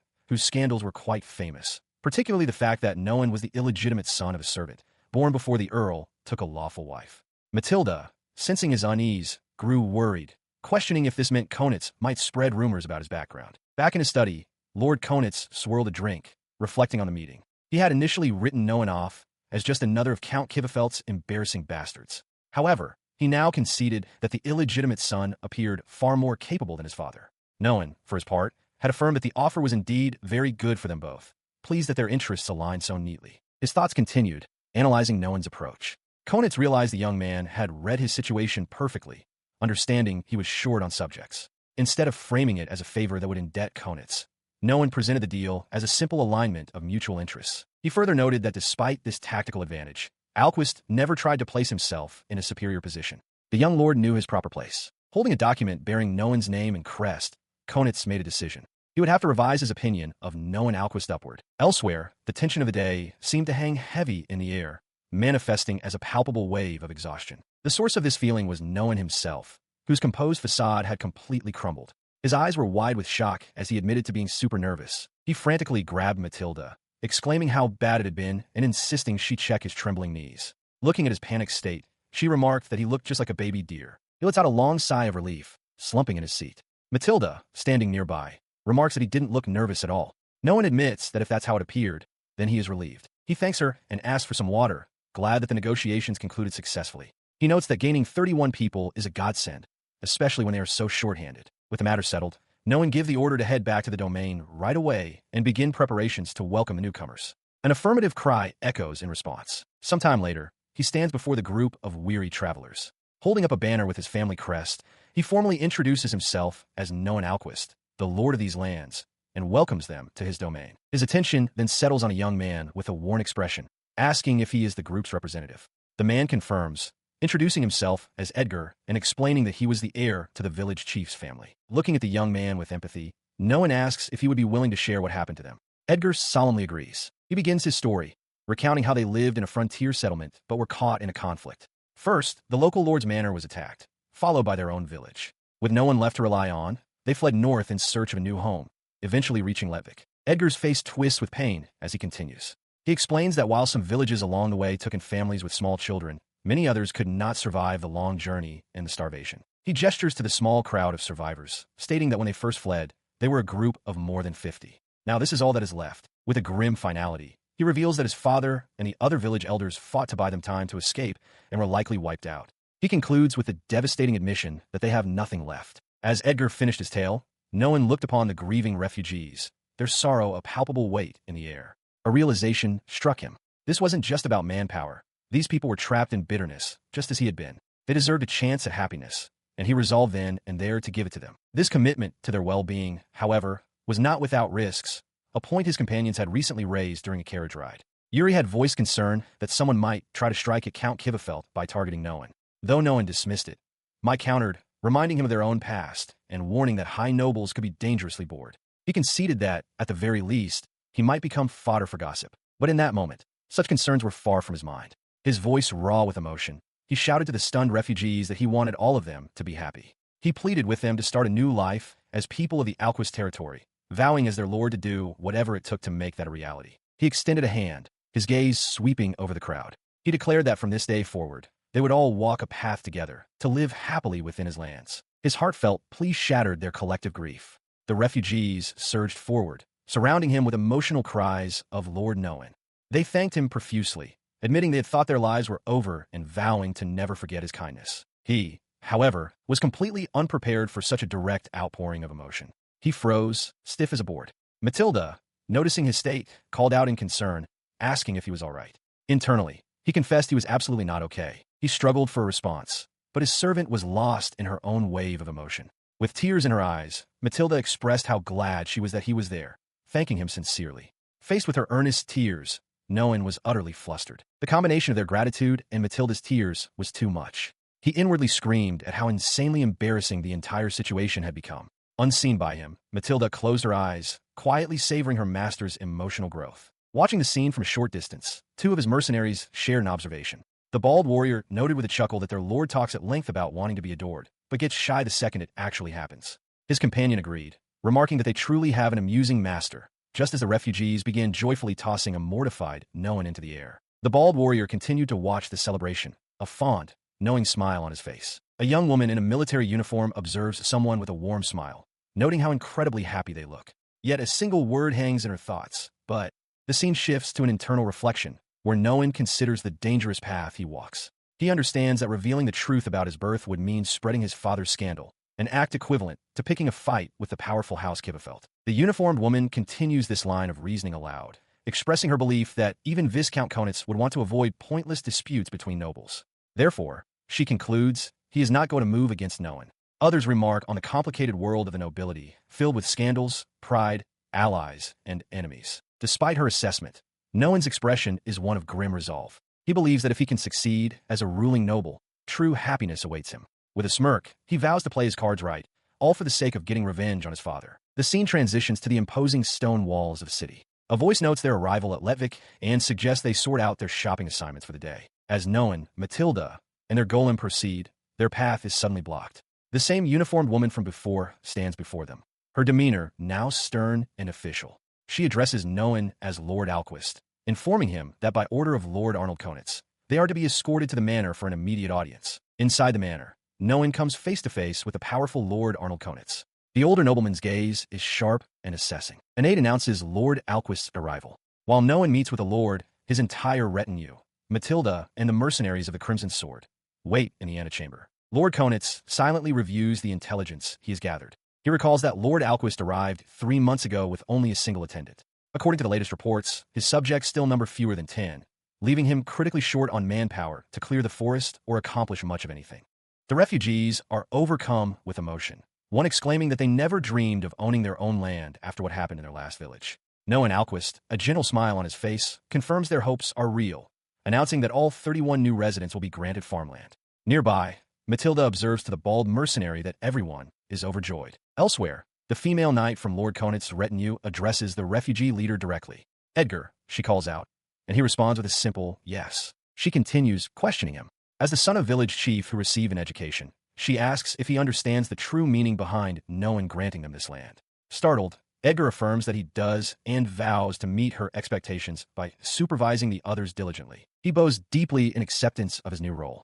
The knight then turns her attention to a surprised Matilda, stating that she intends to work hard and requests to be appointed as Matilda's personal servant. Later, the bald mercenary remarks to Matilda that Noan's actions are truly impressive. He explains that while any lord's heir could develop a village, Noan's strategy is different. By having the refugees participate in the land development, the land itself becomes their own, ensuring they won't become dependent serfs. He muses that giving land to people one cannot trust could easily become a source of conflict, leaving him to wonder why Noan would take such a risk. The strategy's brilliance becomes clear. For these new residents, receiving farmland from Noan is an act of profound gratitude. Their desperate situation has been transformed into an opportunity, and the land is an irreplaceable asset they will never forget. This debt ensures they will support Noan with unwavering loyalty, a far greater prize than mere productivity. By giving them land, Noan has secured their hearts. Matilda understands. The gift of land is intrinsically tied to their happiness, and she realizes Noan is looking far into the future, securing the loyalty of his people. The bald mercenary expresses his awe at Noan's profound foresight, acknowledging him as a man of incredible talent. He then catches himself, admitting he was about to say something that might have sounded like he was undermining their master, before trailing off with a dismissive, "Never mind." He changes the subject, observing that she has started talking with the rest of them more often, not just with Noan. Matilda quietly affirms that she has. The female knight from Viscount Conit's retinue explains her presence to the bald mercenary, stating that my advised her this was the best course of action. She adds that she is still in training. The mercenary listens, a slight smile on his face as he acknowledges her words. Inside a command tent, Noan sits with his arms crossed, deep in thought. He considers their financial situation, pondering the future of his domain. He mentally tallies his assets. The severance money from his father is still available, and they have some income from hunting, but it is not nearly enough. He voices the grim reality to his followers. In just half a year, the dead of winter will arrive. With their current funds, they cannot afford to hire workers to build proper housing, meaning everyone will have to endure the cold in simple tents. At this revelation, Matilda and the younger girl gasp, imagining the certain deaths from freezing. Despite the bleak outlook, Noan's resolve is firm. He declares his intention to build at least small huts with the available wood, expressing a deep desire for proper, warm houses so that none of his people will have to suffer. His subordinates look on, moved by his dedication. His thoughts drift into a pleasant daydream of the future he envisions. His people sleeping in fluffy beds, enjoying warm baths, and living comfortably in two-story homes. His followers watch his blissful expression, touched by his sincere wishes for their well-being. The reverie is shattered when the female knight speaks from behind him, startling him. She asks directly if he intends to accomplish all of this within half a year. In response, Noan kneels and unfurls a map on the ground. He confidently states that he has a concrete plan to secure the necessary funds, pointing toward a specific location as he declares they will search for a mineral vein in the Restio Mountains. The map details the geography of the region. The Alquist territory lies in the northwest of the Rotobeld Kingdom, nestled within the Bezel Great Forest. The kingdom's northern border is defined by the formidable Restio mountain range. He elaborates on his plan, explaining that the Restio Mountains, known for their rich mineral deposits, border the northern edge of the kingdom's territory. While the exact location of a vein is uncertain, he asserts that pursuing this is their most realistic course of action. To set the plan in motion, he gathers his key personnel. The bald mercenary confirms the mountains are about a half-day's walk. The man in the vest adds that with the increased manpower from the refugees, a survey should be manageable. No one agrees, deciding to send people from a new populace to assist and assigning the bald mercenary, Radley, and Edgar to lead the investigation. Hearing the assignments, the female knight from Conit's faction speaks up, asking if she is also meant to go on the survey. She suggests that the golem would surely be useful for such a task. The bald mercenary bluntly rejects her idea, stating that Lord Noan would likely consider her a physical liability on the mission. The knight flinches, clearly stung by his directness. As she stumbles back, Noan steadies her. He concedes the mercenary's point, but adds that her recent shopping trip has already cost them time, and her feet are likely still sore. She squirms in embarrassment at the reminder. His expression then turns serious. He declares with conviction that, above all else, he cannot simply delegate the tasks he himself has initiated to others. His resolve seems to sway the mercenaries. The man in the vest laughs, suggesting they should take him along to see what he's made of, while the bald mercenary sighs in resignation. The very next day, however, the harsh reality of the trek sets in. Deep within the forest, a battered and exhausted Noan collapses onto the ground. The female knight cries out his name in alarm. After being carried back, he sits against a tree, covered in bandages as Matilda tends to his wounds. She sternly tells him not to speak, while the bald mercenary looks on from behind, hand to his head in utter exasperation. He looks down, ashamed. Matilda apologizes, saying she can't do much more than pull on his leg. The grim thought crosses Noan's mind that in this state, he is utterly unqualified to be a lord. The bald mercenary watches him, his expression unreadable. As the group halts, one of the bald mercenaries grimaces, remarking on the arduous path ahead. He notes that without a proper road, they must walk for kilometers through the forest and then navigate even more treacherous mountain terrain. He turns to one of Lord Conit's female subordinates, stating that a single glance at their respective physiques makes it obvious who is built for the mountains. He asserts that the mercenaries have the strong arms and legs for the task, concluding that there is no need for Lord Noan to exert himself. At his blunt words, the subordinate lowers her head, her expression shadowed with disappointment and concern. Seeing her reaction, the mercenary kneels before her, where she sits on a log, softening his tone. He clarifies that he doesn't mean to imply Lord Noan is a burden. His words prompt her to reflect on Noan's recent past. She recalls how he was confined to a small house until just a few months ago. She understands that it will naturally take time for him to regain the physical strength needed to traverse the mountain paths. She continues her train of thought, acknowledging that in exchange for his physical confinement, Noan had dedicated himself entirely to his studies. Because of this, he now possesses a level of knowledge that is simply unthinkable for someone of his age. Returning to the present, the mercenary seems to grasp her line of thinking. He concedes that he and his comrades lack that kind of knowledge and are too old to start acquiring it now, acknowledging the unique value Noan brings. Meanwhile, another group of mercenaries discusses their own roles. My notes that while Bart is more prominent, she cannot feign the same kind of charm he can.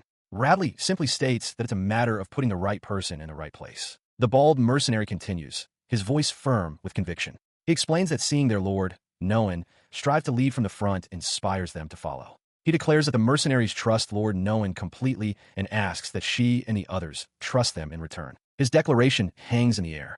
The female subordinate looks up, her expression shifting to one of quiet understanding as she processes his words. Her expression tightens with reluctance as she agrees to her assignment.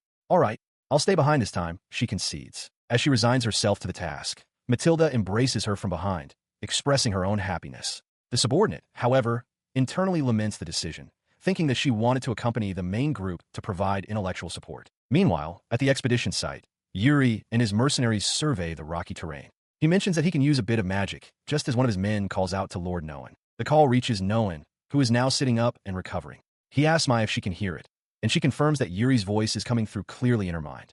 Noan notes that this is the first time he's used this particular magic during an assault. He then shifts his focus to the primary objective. Now, for the main event, he declares, asking if they have located the peculiar rock formation they were searching for. Yuri's voice responds, confirming they have found it.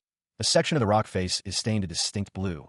He initially wonders if it's a crystal formation, but quickly realizes the rock itself has been dyed. From his remote location, no one explains to Mai that Yuri is a user of dialogue magic, allowing for long-distance telepathic communication, though it's an incomplete substitute for a true specialist. He then relays a question back to the team, asking about the rock's properties. Is it soft enough to be scraped, yet hard enough to sharpen a blade? His face breaks into a wide, ecstatic grin as he receives the confirmation.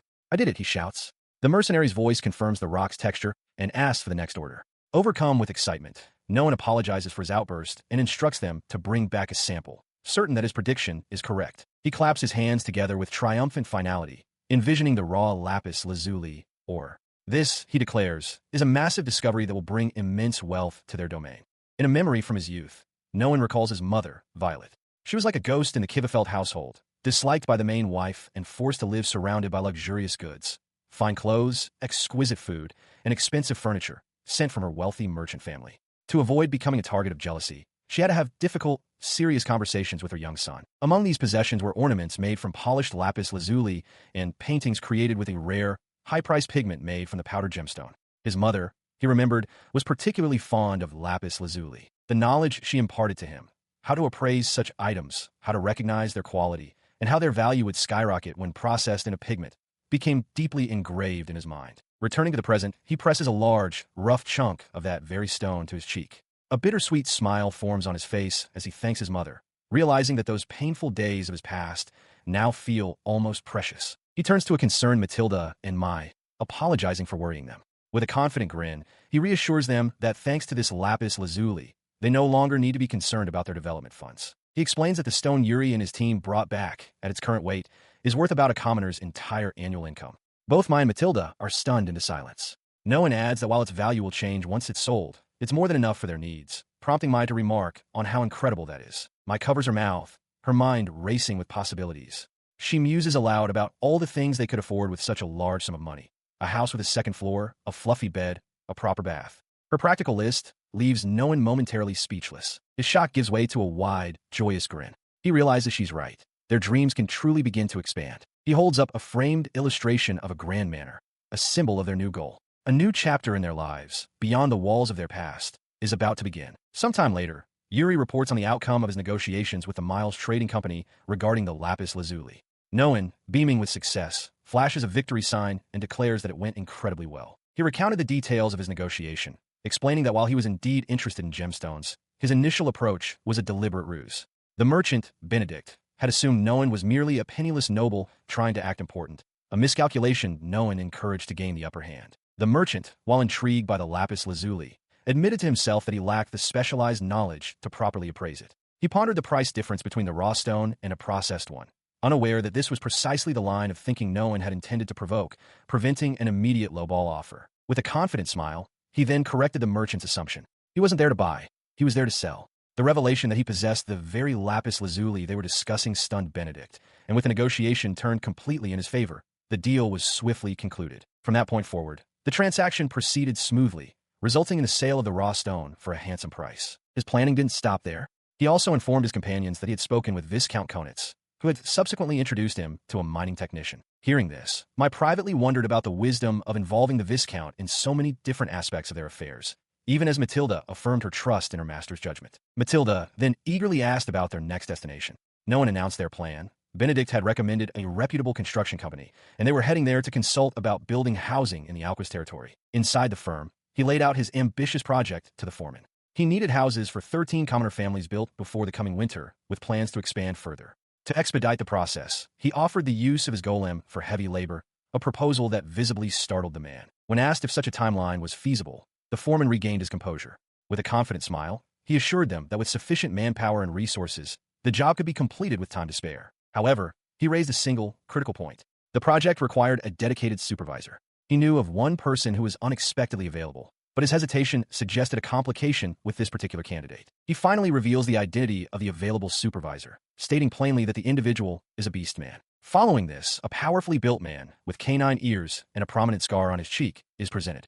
The foreman introduces him as Dmitri, one of his company's own. As the foreman stammers an apology, explaining that while Dmitri is fast and meticulous, he is also notoriously difficult, Noan cuts him off. He clarifies that he is not seeking an affable personality, but rather the skill of a true craftsman. The beast man then addresses Noan directly, asking permission to speak. He questions why Noan would speak to a beast man like him so coolly and without prejudice. Noan's response is immediate and firm. Dmitri is mistaken in his assumption. Before he can elaborate, Matilda steps forward, her expression serious as she asks for her own turn to speak. She points out the obvious. Noan's own attendant, standing right behind him, is a beastman slave. The revelation visibly startles the foreman. She continues, declaring herself to be an excellent servant who supports her master. Hearing this exchange, Dmitri seems to understand. He agrees to take the job, stating that he will fulfill his duties as requested, though he views it as nothing more than work. With the agreement settled, construction begins. Beast people labor at the site, hauling heavy materials under the open sky. Despite Dmitri accepting the position, a lingering thought remains. This arrangement is a long way from genuine trust. As she observes the bustling worksite, Matilda reflects on the social dynamics. She notes that the beastmen workers are wary of the other residents, and in turn, the local populace shows them no warmth. The construction has begun, but social integration has not. His attention turns to the very issue Matilda was pondering. He explains to his companions that in a society built on strength, it is exceptional for the weak to feel anything but resentment or fear towards their masters. Therefore, he concludes, it is only natural that the beast people would not present a welcoming demeanor. The grim truth of his statement is reflected in the image of captive beast children, huddled together behind the bars of a cage, their spirits seemingly broken. As he contemplates the situation, Mai speaks to him directly. She states that the only reason she, a fugitive, is not being pursued is due to her connection with him, Lord Noan. Hearing this, he quietly thinks of Matilda. Her expression then shifts to one of playful menace as she addresses Edgar and the other beast people. She warns Noan not to scold or be stingy with her guests, explaining that she has already thoroughly praised his kindness to them all. With the matter seemingly settled, Mai declares her part done, much to Edgar's visible distress. Noan, meanwhile, ponders what else is needed, resolving that he wants the artisans to feel good about the work they are doing. He gazes up at the sky, lost in thought. He wishes he could do something for them, something that would bring them genuine happiness. Putting this thought into action, he later approaches Dmitri, holding out a basket filled with fresh bread rolls. The beastman's supervisor looks at him with deep suspicion, demanding to know what he is planning. He presents the basket with a smile, explaining that he brought snacks for the artisans. He specifically points out the potato and barley bread, assuring them it's delicious. Later, the workers enjoy the snack. They remark how Lord Noan has become the talk of the town for bringing them food every day.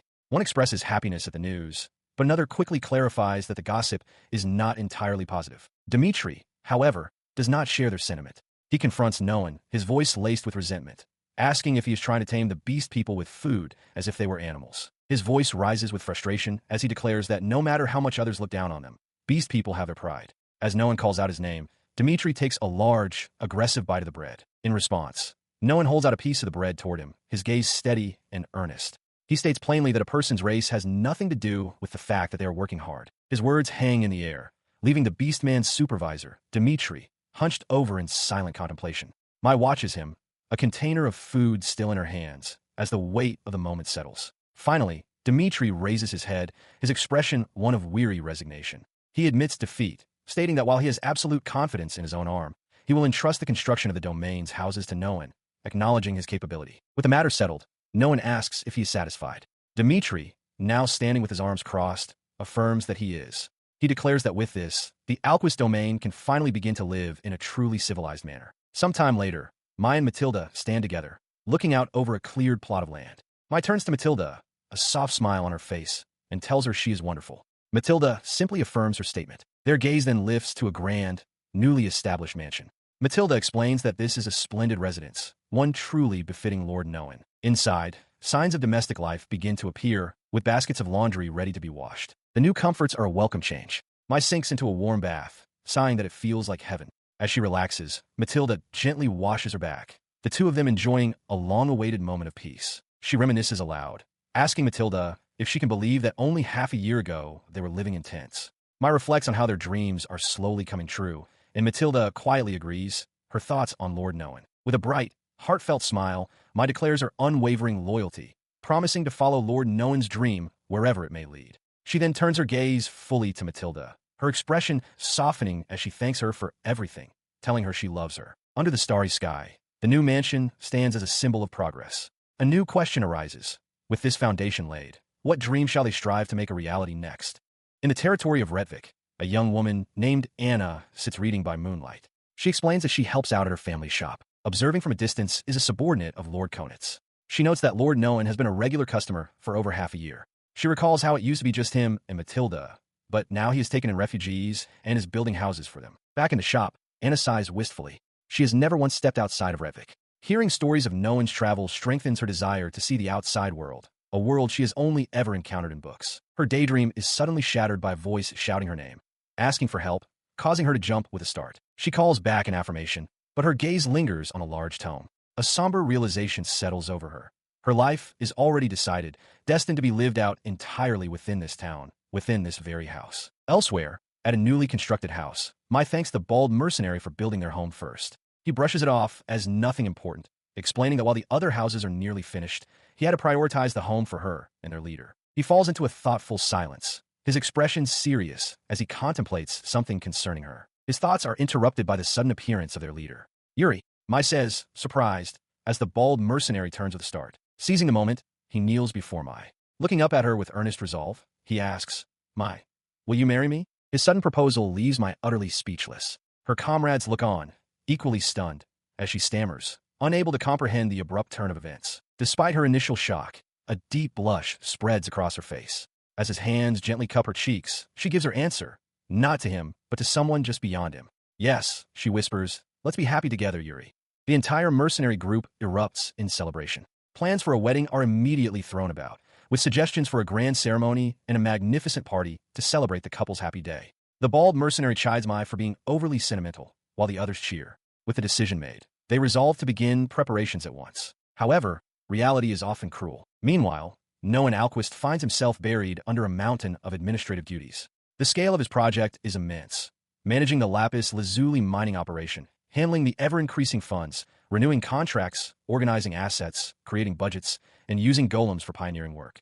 The sheer volume of tasks is overwhelming, and he groans that there is simply too much to do. The crushing weight of his responsibilities proves too much, and he collapses forward onto his desk, completely exhausted. After a moment, he forces himself upright, settling back into his chair with a weary but determined expression. As he begins to doze off again, Matilda enters the room. She approaches his desk and gently calls out his name. He jolts awake with a start. Matilda apologizes for waking him and offers to bring him some tea to help him rest. He tiredly accepts her offer. At that moment, a young aide enters, holding a document. He announces that he has a report for Lord Noan. Still weary, Noan tells him he will look at it later and offers his thanks. He remained hunched over his desk, buried in paperwork, when an aide approached. The man stated frankly that Lord Noan was working too hard and should at least pause for tea, adding that Bart and the other retainers were all worried. Lost in thought, Noan quietly acknowledged their concern. His mind, however, was already elsewhere, cataloging the immense tasks ahead. Yuri was of little help with the mining operations. The former refugees were occupied with agriculture, and the former garrison members still needed to be properly hired and organized. It was far too much for him to handle alone. He considered the obvious solution. Having dedicated retainers to handle these administrative tasks would certainly make things easier, but the thought trailed off, incomplete. Then, a new idea sparked in his mind, his eyes widening with purpose. It was time to go recruiting. He recalled someone he had met before who might be perfect for the job. His decision led him to the Clavel Trading Company, located within the Revik territory of the Conit's Viscountcy. Upon entering the establishment, Noan, accompanied by Matilda and Yuri, was greeted warmly by the shopkeeper. He addressed her as Eliza, and she welcomed Lord Noan, noting it had been some time since his last visit. He apologized for his recent absence and thanked her for their continued business before stating that he had a matter to discuss. Intrigued, Eliza prompted him to explain. With a slightly strained smile, he explained that his domain was in desperate need of someone skilled in administration and accounting. He then asked Eliza directly if she knew of anyone who might fit the role. Beside him, Yuri pieced together the strategy. He understood now that Noan's goal was to leverage Eliza's connections to find a competent administrator willing to relocate to his new territory. Eliza considered his request, clarifying the requirements. She surmised that ability was the only true prerequisite. Age, gender, race, and origin were all irrelevant. As she confirmed this, her assistant, Anna, listened from the back of the shop, her expression thoughtful. Her employer, Eliza, turns to Matilda, a thoughtful frown on her face. She apologizes, admitting she can't immediately think of anyone suitable for Lord Alquist's needs. She muses that in Revik, anyone who can read and do basic calculations can easily find good work. Matilda agrees, noting that most capable people are likely already employed. Following this thought, Eliza turns suddenly towards her assistant. Anna, she asks, Do you know anyone who's good with accounting? The question catches Anna completely off guard, and she stammers, wide-eyed and flustered by the unexpected attention. From the side, Matilda watches the exchange, a single bead of sweat forming on her temple as she senses the sudden shift in the atmosphere. Nearby, Noan also observes the scene unfold with a quiet, unreadable expression. He turns to Matilda with a faint smile, remarking that he seems to have asked something strange. With that, he suggests it is time for them to depart. But as he turns to leave, Anna's determined voice cuts through the air. Excuse me. Lord Noan, she calls out, rushing forward to stop him. She stands before him, her expression resolute. Regarding the matter of your relocation, she declares boldly, would you please allow me to take it on? Her sudden outburst stuns everyone. What? Eliza exclaims, demanding to know what Anna is talking about. Ignoring her, Anna turns to face her employer directly, insisting that she is completely serious and truly wants to go to Noan's territory. Eliza, aghast, simply tells her to be quiet. Eliza pulls her assistant aside, her tone shifting to one of stern concern. She reminds Anna that this isn't like the fun parts of the fairy tales her late father used to tell her, nor is it like the romanticized songs of traveling minstrels. She presses the point, asking if Anna truly understands what it means to live in Lord Alquist's domain. As the lecture continues, Noan quietly tells Matilda not to mind him. Her argument is sound. Eliza continues emphatically, pointing out that the Alquist territory is a developing land, a rural backwater completely different from the established Viscountcy of Conit. She accuses Anna of getting swept up in a recent flurry of flattering rumors. Anna stands firm against her employer's concerns, her expression filled with resolve.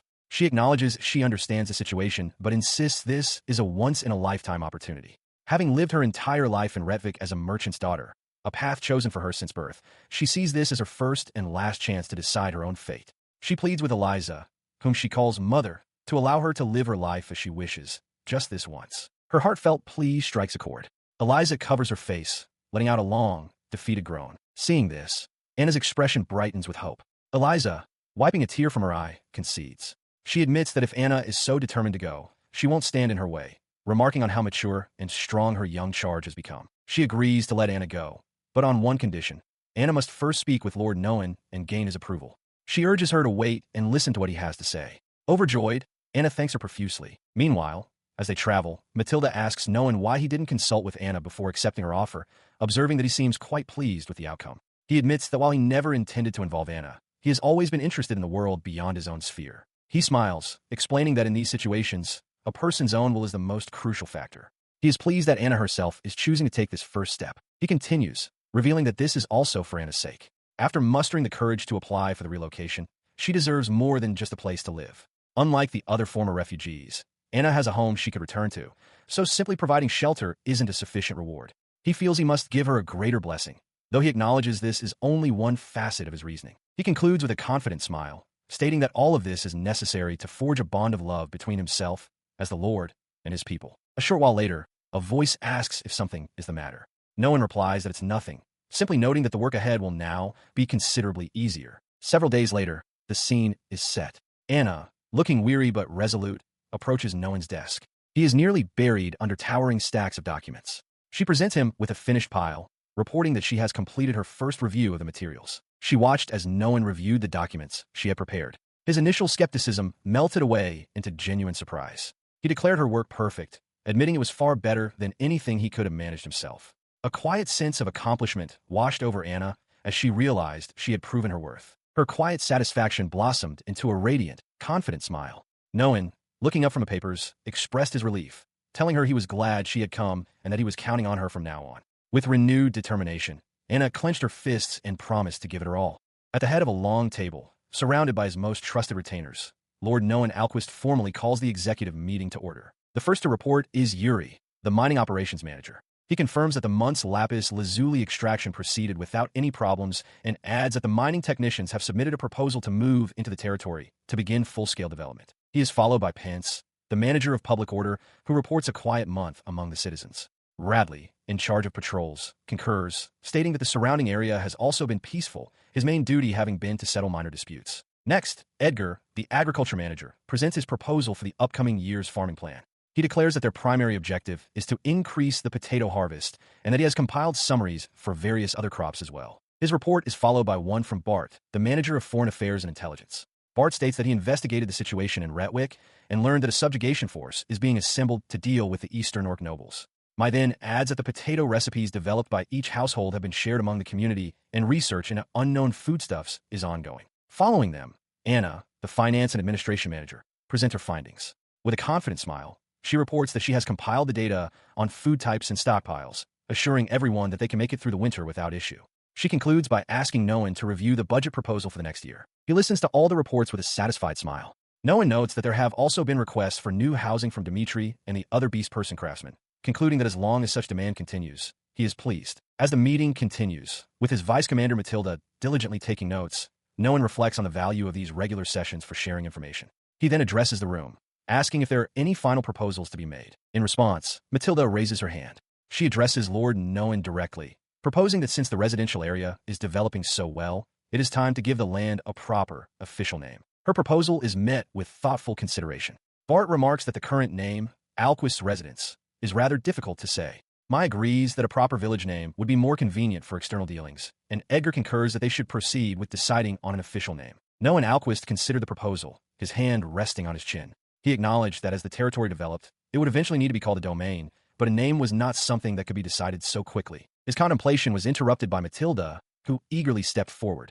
She respectfully stated that she would be delighted to offer some name candidates for his consideration, noting that she had already clapped twice in her excitement. She then presented a sign, proposing that in honor of Lord Noan, the territory should be named Noina. He could only stare, utterly dumbfounded by the suggestion. As he stood speechless, Matilda passionately argued her case. She declared that Lord Alquist was the very cornerstone of their new home, and that his name should be eternally etched into the domain's future as it grows and develops. She insisted it was an excellent plan. The others quickly chimed in, telling him to wait. One mercenary thought it was a perfect name, while another found Matilda's sentiment sweet, but perhaps too direct. They all agreed, however, that a memorable name connected to Lord Noan was important and would surely please the citizens. One of the mercenaries, Yuri, asked Noan directly if he disliked the idea. Another subordinate added that it was common practice for a lord to name a town after themselves, pointing out that the first Lord Revik had done the same. Noan internally panicked. The idea was mortifying. It would make it seem as though he was so self-important that he'd name a place after himself, leaving behind a legacy he never asked for. He wasn't trying to curry favor with the populace or build a monument to himself. As he squirmed in embarrassment, his senior subordinates watched with barely concealed amusement, clearly enjoying the opportunity to tease their young lord. Several days later, in the Conit's territory's capital of Revik, Lord Arnold Conit sat in his mansion.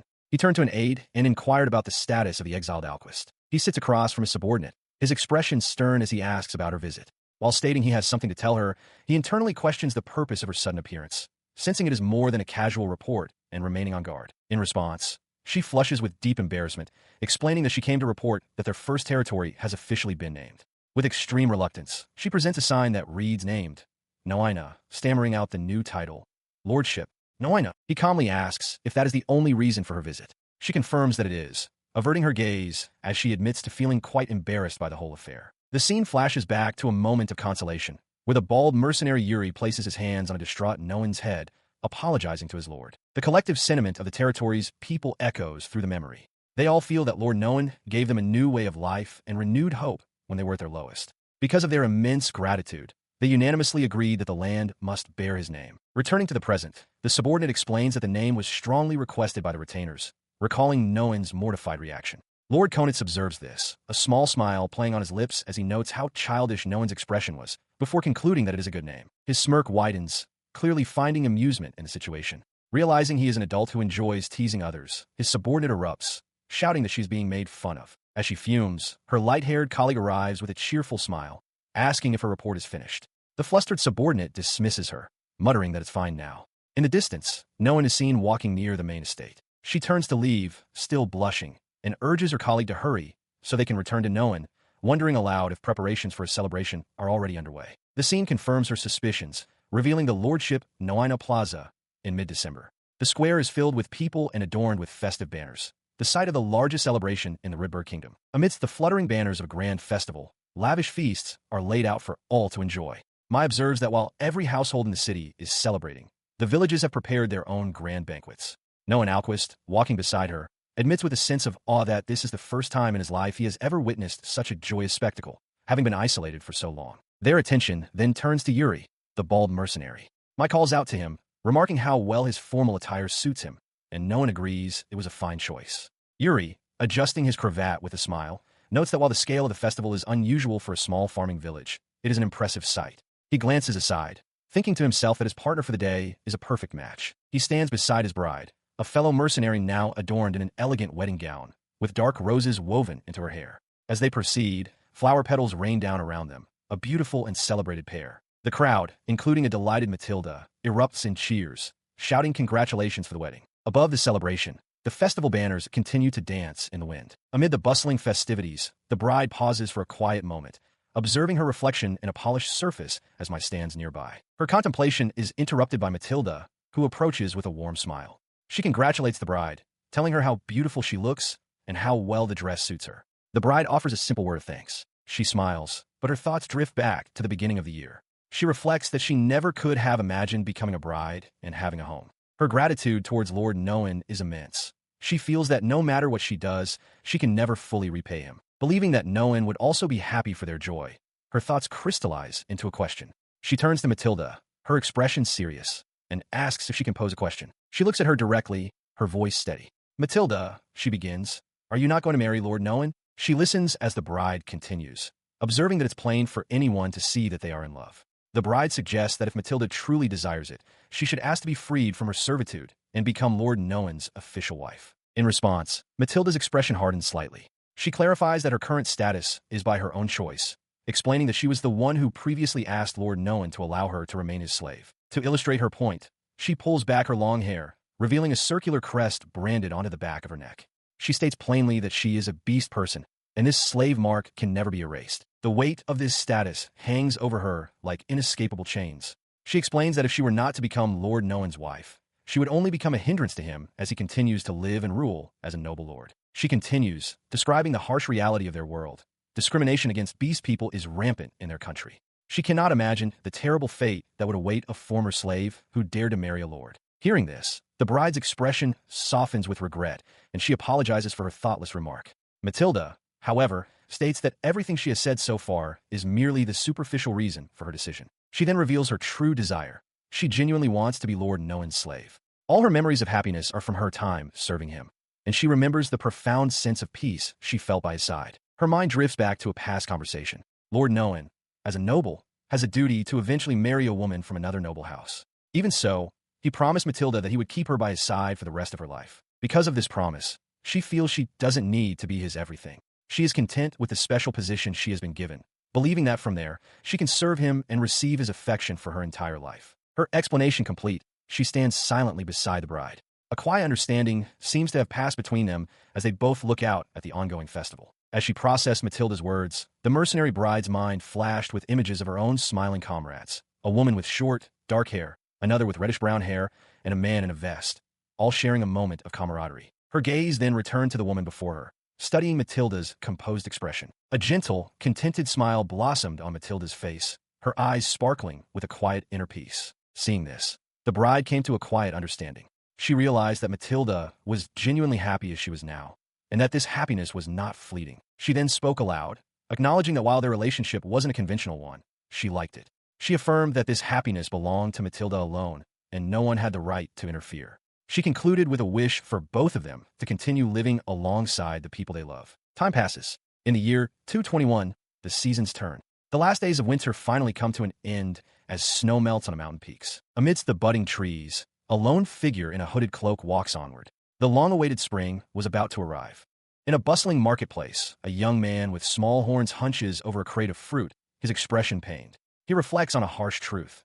No matter how much effort is poured into creating a peaceful, ideal world, there will always be those who disrupt that peace. Clutching a dark, round fruit, he smiles grimly, contemplating how the human heart can be so incomprehensible and irrational at times. Suddenly, a hand clamps down firmly on his shoulder. One of Lord Conit's female subordinates, her eyes wide with alarm, confronts him and demands he show her what he just stole. He had taken 3 dark, gleaming apples. The thief looks up, his face a mask of shame. He apologizes, admitting that temptation got the better of him and that he knows what he did was wrong. The officer sternly reminds him that regardless of the reason, theft is a crime. He explains his desperation, revealing that he's a man named Vindel who moved to the new territory 2 weeks ago. He was starving, and in a moment of weakness, his greed to survive took over. Vindel offers the apples back to her. After a moment's thought, the officer turns to a startled, rabbit-eared shop assistant and announces that she will pay for the goods herself. The shop assistant then explains to Vendel that in this territory, a system is in place to ensure that anyone who works will not go hungry. She reassures him that he doesn't need to steal to get by. As the group of officials departs, Lord Conit's long-haired aide looks back at the kneeling man and advises him to be more careful in the future. He approaches his superior, looking somewhat flustered, to deliver a report for the day's meeting. He explains that the matter concerns the thief, Vendel. His colleague listens with a bright, attentive expression. The aide continues his report, detailing Vendel's disruptive behavior. He explains that the man has been causing daily problems, using wells out of turn, cutting in line for provisions, fighting with other refugees, and even attempting to seize their land. The most serious offense, he notes, is one that must be brought to Lord Noan's attention. Meanwhile, Lord Noan Alquist receives a similar report from another subordinate. She mentions that Vendel's interview before his relocation gave the impression that he was withdrawn and introverted. Noan, clenching his teeth in irritation, questions if the man was simply putting on an act. She admits that the problems became too conspicuous to ignore, and when she confronted Vendel, she advised him that his next transgression would result in a direct judgment from a lord. Even so, she confesses she didn't realize he had been stealing. As the aide continues his report, the mercenary leader Bart enters the room, announcing his arrival to the female officer, whom he addresses as Pence. He then excuses himself before Lord Noan. Bart gets straight to the point, asking what's going on. He explains that he's heard about a dispute between refugees in his territory and that Pence, who is in charge of maintaining public order, should have been informed. He asks if this is about Vendel. The aide confirms it is, but before he can elaborate, Bart cuts him off. The report details how Vendel seized another's farmland, and when the owner's daughter protested, he struck her and sent her flying. In the other room, the grim-faced subordinate concludes her own report. She states that she has already conveyed a message to Vendel. Next time, the Lord himself will pass judgment. Her superior acknowledges with a simple, understood. Following the reports, Bart and Pence, accompanied by another mercenary, confront Vendel directly in a village square. Bart greets him coolly, remarking that it's been a while. Vendel glares up from the ground, defiantly telling Pence that it's a misunderstanding and he's not in the wrong. He claims that while he did seize another's land, it was uncultivated and therefore not a problem. Pence remains unconvinced. A young woman, her face bruised and tearful, steps forward to give her testimony. She recounts that when she protested, Vendel became aggressive, claiming he wasn't scared because she only had a hoe. He then struck her. The woman confirms to Pence that this account is the truth, without a doubt. Vendel, meanwhile, begins to sweat, his bravado fading. Lord Noan Alquist stands in contemplation, his subordinate observing silently. He mulls over how to resolve the current situation, acknowledging that while his domain is vast, there are also laws of the kingdom to consider. He reflects on the difference between himself and his father. He has no desire to rule through fear or to follow the emotional whims that guided his father's hand. The source of his deliberation stands before him, Vendel, defiant and scowling. Beside him, the victimized woman trembles, while Bart looks on with a grim expression. Reports from Pence had indicated that the victims were too intimidated to speak out, confirming that Vendel was indeed the cause of the trouble. He considers the matter further. Vendel's excuses are flimsy, yet he cannot be charged with a truly heavy crime. If he were to be cornered and lash out, it would only complicate things. However, now that Vendel has admitted his fault, his change in demeanor must be met with a punishment of appropriate weight. Having weighed the options, he comes to a decision.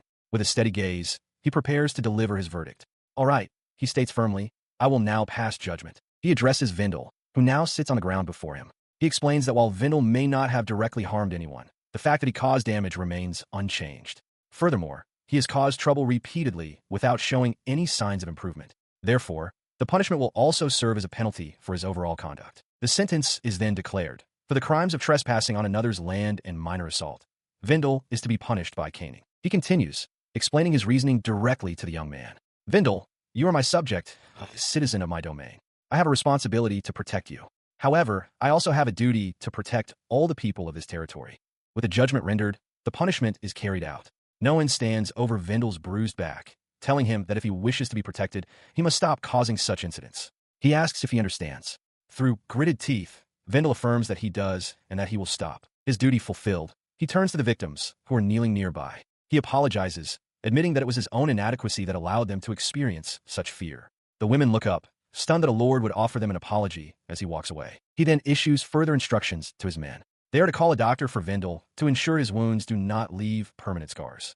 Afterward, Vendel's farm is to be moved to a location separate from the others, and he is to be kept under surveillance for the time being. He had hoped that with this, Vendel would turn his life around. But later that night, under a crescent moon, the peace was shattered. A young woman with beast-like ears cried out as she was pinned to the ground. Vendel held a blade to her, his face twisted in rage, snarling at her to be quiet or die. He held her captive with a scythe, seething with resentment. He He complained that everyone was always so noisy, and that he was sick of it all. His eyes widened with a manic glee as he declared he would deal with her as a beast slave, since that was how he was treated. Before he could act, a swift, heavy blow from the side sent him sprawling, knocking him away from his captive. The soldier, one of Lord Conit's subordinates, stood over him. She stated that she couldn't stand by and watch a man act on impulse, especially when the target was a beast slave.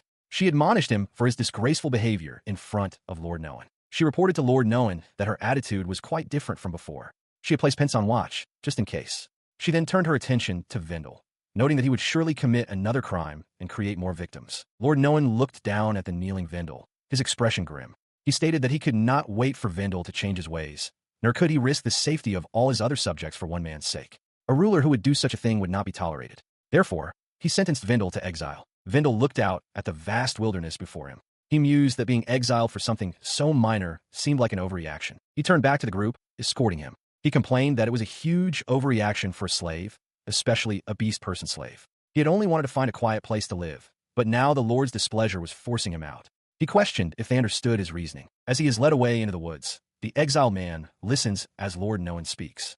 Noan admits that the judgment to exile him was a bitter one, but his face remains impassive. He explains that he simply wants the man to live on, somewhere far away from them. The man, Vendel, remains silent, his expression unreadable. His silence breaks as a sneer twists his features. He mutters that once he is outside the territory, he will spread the word that Lord Alquist and all his followers are completely insane. He continues his tirade, shouting that the Lord is a pervert who preys on beast slaves, exiles his own people on a whim, and makes a mockery of them all. He calls them foolish subjects for following such a man. All the while, the female soldier escorting him listens, her expression hardening with cold fury. Her gloved hand clenches into a tight fist. A decision has been made. In a blur of motion, she strikes. Her fist connects with Vendel's head with devastating force, shattering his skull in an explosion of blood. With her fist still clenched and dripping with blood, she reflects on her actions. She acknowledges that exiling him was the proper course, as he was one of her lord's subjects, and she had truly wanted him to live a happy life. But she reasons that those who are exiled from his land give up their right to be considered its people. Her duty, she affirms, is to protect everyone who lives under her lord's banner from all threats, including the threat of slander. Her face splattered with blood, her eyes wide with a chilling intensity, she delivers a final, cold farewell to Vendel. The silence of the forest is broken by the sound of violent retching. The soldier collapses to her knees, vomiting onto the ground as the reality of her actions sets in. Matilda appears at her side, placing a comforting hand on her back and apologizing, acknowledging that this was the first time the soldier had ever taken a human life. Elsewhere, Noan Alquist is lost in thought, his mind replaying past events. He questions why Vendel never reciprocated his affection, wondering aloud what mistake he could have possibly made. He reasons that his inability to understand Vendel stemmed from his isolated upbringing, a life detached from society. But Matilda's voice cuts through his brooding, reassuring him that there is no need to be concerned. She dismisses the matter, stating that fools can be found anywhere. As Noan contemplates his future, the loyal soldier remains on her knees, her hand trembling as she clenches it into a fist. The weight of her actions presses down on her, a stark contrast to Noan's own declaration of resolve. He acknowledges that as a lord, he will have to kill to protect his domain and its people, expressing a grim certainty that he will soon grow accustomed to it. Overwhelmed at her desk, a subordinate of Lord Conit's reviews a report detailing the territory's mounting problems. With new facilities, the administration is short-staffed. Farmland lies fallow for lack of hands to work it. She grits her teeth in frustration, realizing they desperately need to increase their population. Her aide approaches, questioning her lack of enthusiasm. He points out that since the incident with Ventera, Lord Noan has been acting far less destructively. She dismisses his observation, insisting the situation is not so simple. She collapses onto her desk in a fit of pique, complaining that if the world is so full of good people, then Lord Noan should handle the crisis himself. Her aide sighs, urging her to pull herself together. Lifting her head slightly, she concedes the point. It is true they cannot continue to drag Ventera into their affairs indefinitely. Her mind races through the cascading failures. Not enough people to run the territory or develop the land, and a drowning in financial and administrative duties, and a desperate need for more bodies to accommodate the influx of immigrants. Then, a stark solution presents itself. She sits bolt upright, her expression hardening with resolve. There's only one way. They must be bought. They need a labor force. They need slaves. In the city of Lodberg, this is not an unusual thought. Within the kingdom, slaves are a common sight, a familiar part of the social fabric, comprising a full 20% of the population.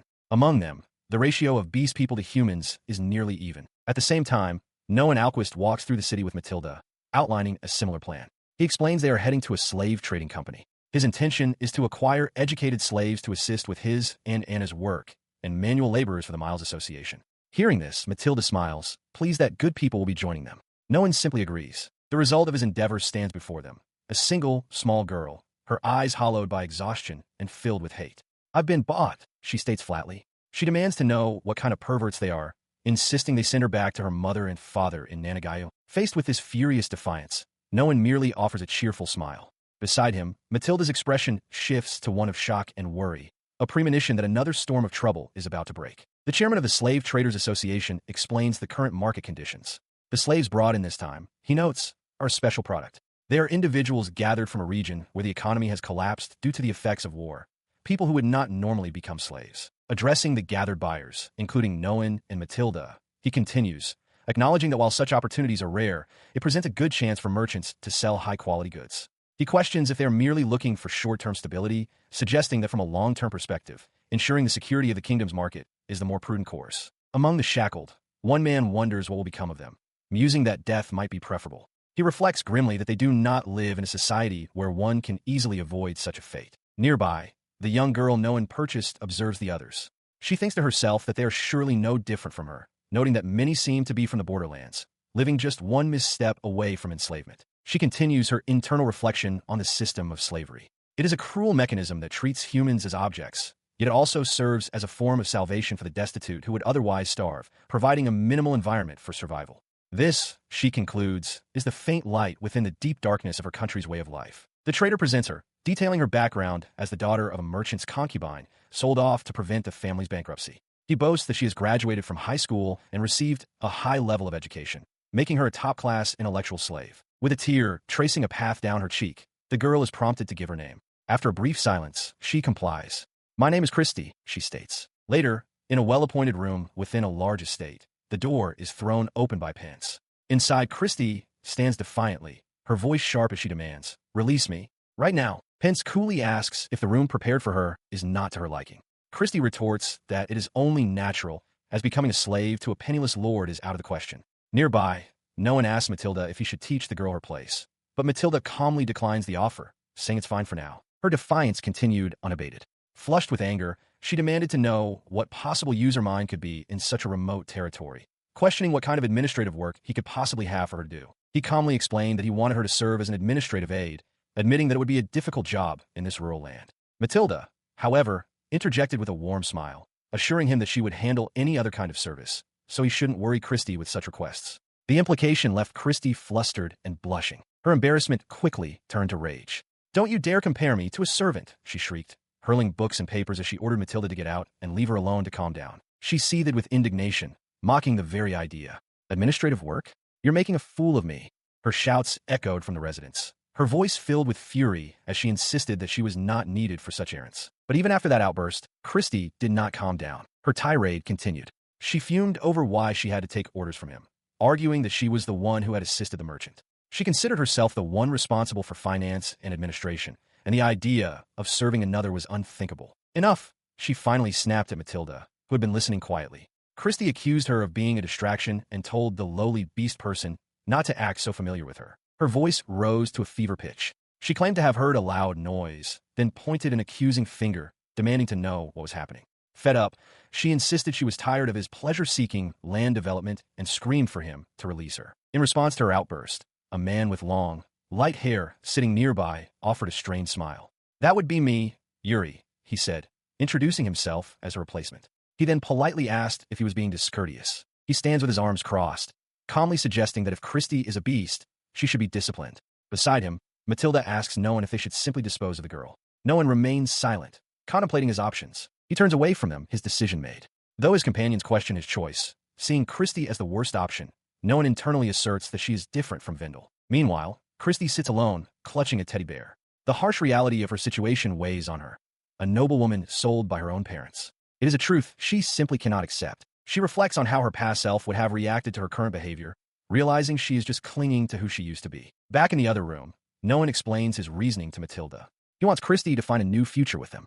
Matilda listens intently, her expression concerned. He acknowledges that his approach has been somewhat harsh and decides to try a different tactic, mentioning that he has a consultation plan with Yuri. Unseen by them, Christy has left the room and now sits alone on the cold steps of the grand staircase. Tears well in her eyes as she wonders why no one has come to her rescue. Her mind drifts back to her old life in the capital, a grand mansion attended by numerous servants in fine clothes. She recalls a life of luxury, where she was of a much higher station than the lord of this new house. Returning to the present, she clutches her head in despair. Surely, she thinks, someone should have come to save her by now. A flicker of an idea seems to cross her mind, but moments later, the staircase is empty.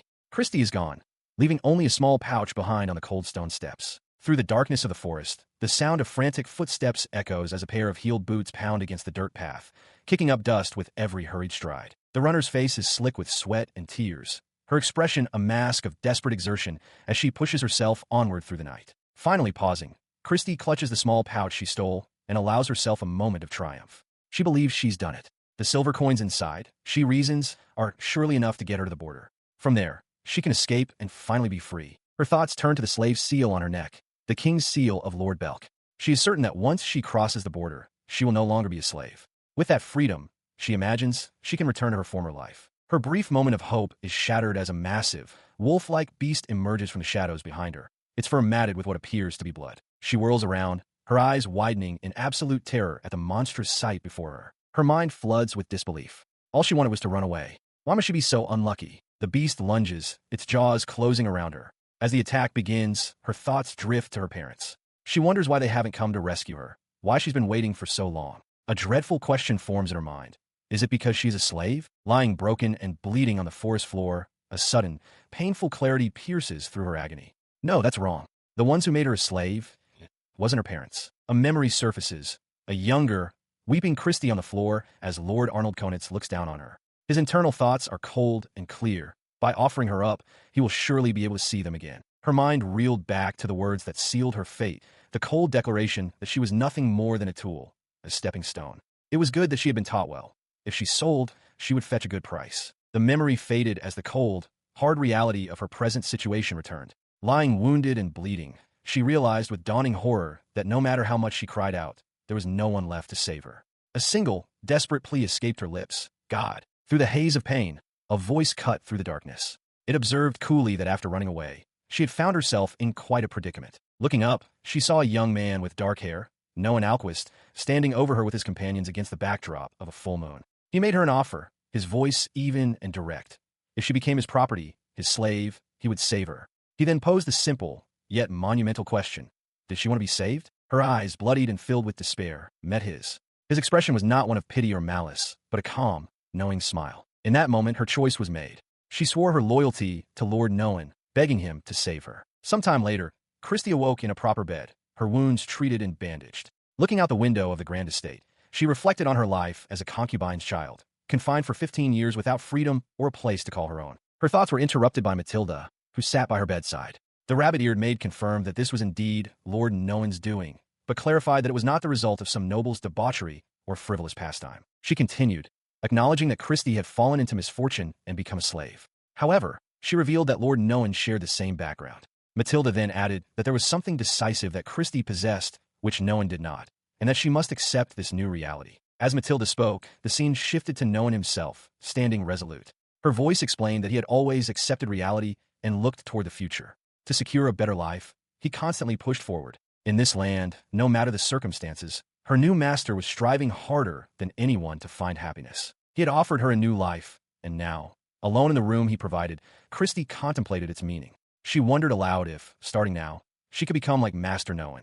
She questioned if it was permissible for her to find happiness in this new place, concluding with quiet certainty that here, at least, no one would reject her. Her quiet resolve was noticed.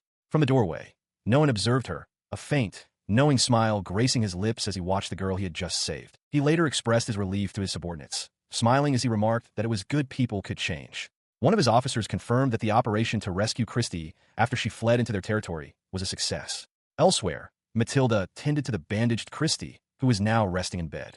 The beast woman remarked that while the attack by Cobalt was unexpected, it was better to offer a chance to someone motivated, though she noted Christy's life had been in danger and she had a long way to go before she would fully recover. Despite the girl's precarious condition, Noan's resolve did not waver. His expression hardened into a sharp, determined smile, his mind already turning to the next phase of his plans. He approached the recovering girl's bedside, his smile softening slightly as he made a solemn vow. He declared to Christie that together, they would achieve a happy revenge. While the mercenary leader Bard acts as a public substitute for Lord Noen, his subordinate Mai handles the practicalities. She transports goods into the Conit's territory, serves as a discreet go-between for Noen, procures necessary supplies, and gathers intelligence to report back. Her duties often find her navigating the bustling local markets. Her current task brings her to the Revik silverware workshop. An attendant greets her, welcoming Bart Sama, and informing her that a new tool has been ordered.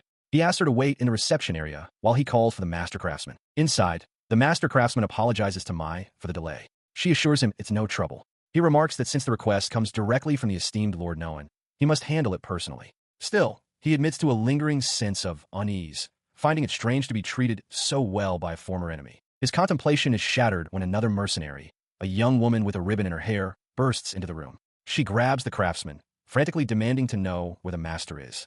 He yelps in surprise and shouts at her to be quiet. The master she seeks is none other than Noen Alquist, currently clad in work clothes and goggles. He excitedly unfurls a large blueprint, declaring that he has revised the design yet again and demands it be reviewed. His enthusiastic entrance ends abruptly as he trips and falls, sending a tray of drinks scattering across the floor. The master craftsman simply stands over him, looking down at the mess with weary resignation. The other mercenary, furious at the disruption, leans over the fallen Noen and berates him, calling him a fool. He pushes himself up, retorting sharply that he is in the middle of a discussion with an important client. He gestures toward Mai, questioning how rude his colleague's interruption is. He then turns his attention back to Mai, his demeanor shifting instantly. He apologizes for the interruption and calmly tells her not to mind the commotion. His composure lasts only a moment before he pivots back to the master craftsman, shoving the blueprint at him. He excitedly points to a specific section he's improved, insisting that the next attempt will be successful, while his mercenary minder tries in vain to pull him away. He is immediately seized by the master craftsman, who roars in frustration. The craftsman demands to know why he's barging in during a business meeting, telling him to get out. Wearily, Noen adjusts his goggles, thinking to himself that there's no need for such a serious face when he has nothing left to lose. Watching the scene unfold, Mai chides the craftsman, calling him a fool and telling him to listen. She then wonders to herself what Noen's earlier internal thoughts were about. As the craftsman retreats, muttering about the embarrassment, Mai turns to Noen with an apology. She remarks that he must be her strong older brother. Noen, however, is lost in thought, noting that his arm still hasn't fully healed. He reflects on how his apprentice is constantly pestering him, always asking questions about creating new things and pushing him to move beyond his usual workshop repairs. Her attention shifts back to the matter at hand, and she asks him what exactly was in the design document he wanted to show her. She recalls his own words, stating that it was a new weapon that will change the way of war.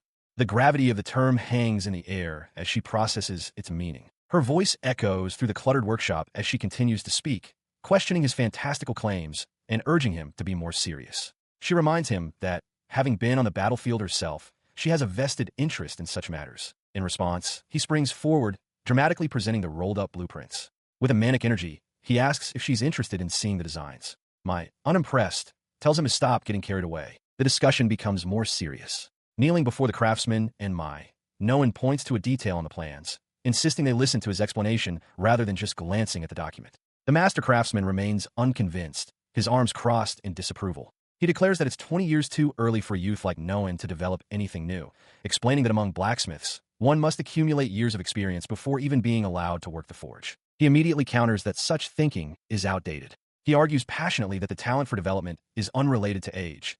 If he is given the time and the budget, he can create something that will change the world. A small smile plays on Mai's lips as she listens, thinking to herself that while he may be a fool, his convenient way of thinking is exactly what she needs. Despite her internal amusement, she considers the practicalities. She concludes that this approach will not be compatible with the master craftsman's rigid mindset. Nevertheless, she unrolls the blueprints for a closer look. As she examines the intricate details, a realization dawns on her. She understands that she must report the contents of this design to Lord Noen, recognizing that the information contained within will be of great benefit to the Vis territory. 1 week later, she arrived at the craftsman's workshop. Inside, Mai sat opposite the master craftsman, while the young man she had come to see stood near the entrance. She began by apologizing for the sudden visit, but the master craftsman waved it off, assuring her she was always welcome. Mai then got to the point, asking if he was there for something other than farm equipment. With a confident smile, she explained that Bard had told her about an interesting blacksmith, and she wished to speak with him. The craftsman's face contorted in shock and disbelief, and he sputtered, questioning why she would want to meet that idiot. She considered that while he might just be a dreamer, meeting him still seemed worthwhile. She continued aloud, acknowledging that she'd heard he was a dreamer, but sensed something different about him. Flustered, the master craftsman declared he would fetch him at once, realizing he couldn't refuse a request. He returned moments later with no one in tow, ordering him to give a proper greeting. The young man, looking thoroughly annoyed, introduced himself simply as Damien, a blacksmith. After the introduction, Mai politely asked the master craftsman to leave them alone. He protested that such a thing was impossible, but she insisted. He reluctantly conceded, thinking it might be difficult for Damien to speak freely in his presence anyway. Once they were alone, he bluntly asked what she wanted, stating he had no business with nobles. Mai cut straight to the chase, revealing she knew he had designed a new weapon that would change the very nature of war. She declared her interest and offered to welcome him to her territory for its development, depending on the details. His composure shattered, his face flushing with shock. Seeing him cornered, Mai leaned in with a brilliant smile and asked if he would tell her all about it. He stammers in excitement, immediately agreeing to her request. Mai smiles, asking if he is some kind of god. She clarifies that while she is pleased by his enthusiasm, she simply wishes to hear the details of his project. His explanation begins with the history of warfare. Archers have long been called the flowers of the battlefield, their numbers deciding the outcome of conflicts. However, the bow is a weapon of specialized skill, and while magic exists, it is not a practical means of widespread, concentrated attack. This leaves a critical vulnerability for any army. He elaborates on the archer's inherent weaknesses. Maintaining such a unit is difficult, as drawing a bow requires significant strength and skill, making rapid, sustained fire challenge. The act of archery itself is a specialized technique, and even a glancing blow from a sword can render an archer useless. To solve these problems, he has developed a new weapon. He presents the design, a detailed schematic of a mechanical bow mounted on a stock. I call it crossbow, he declares. He explains its revolutionary nature. With minimal training, it is a weapon that could allow a child to kill a knight. Mai's eyes widen as she processes the implication. A weapon that requires only pointing and pulling a trigger to fire an arrow. The strategic value is immense. If such a weapon could be practically manufactured, even a single small village could possess a formidable military force. Her thoughts turn from the weapon to its creator. She wonders how he came to possess such knowledge. More than that, she realizes that simply knowing how to produce this weapon makes him a target, a dangerous variable in the world of nobility. As she contemplates this, no one admits he hasn't even properly read the design documents and has only managed a single prototype, which he was unable to improve. She looks at him intently, asking what he thinks she will do with this information. He turns away, a tense expression on his face, and asks if she is finally going to say it. A faint smile touches her lips. After reviewing the detailed blueprints and hearing his explanation, she sees immense potential in the design. She is confident that with a focused effort on development, the crossbow can be brought to a practical, mass-producible level. He is left speechless by her assessment. Mai then makes her formal proposition. She will welcome him into her domain. The workshop will be provided, along with all necessary tools and materials for development. She asks him to work for her as a blacksmith, but with one condition.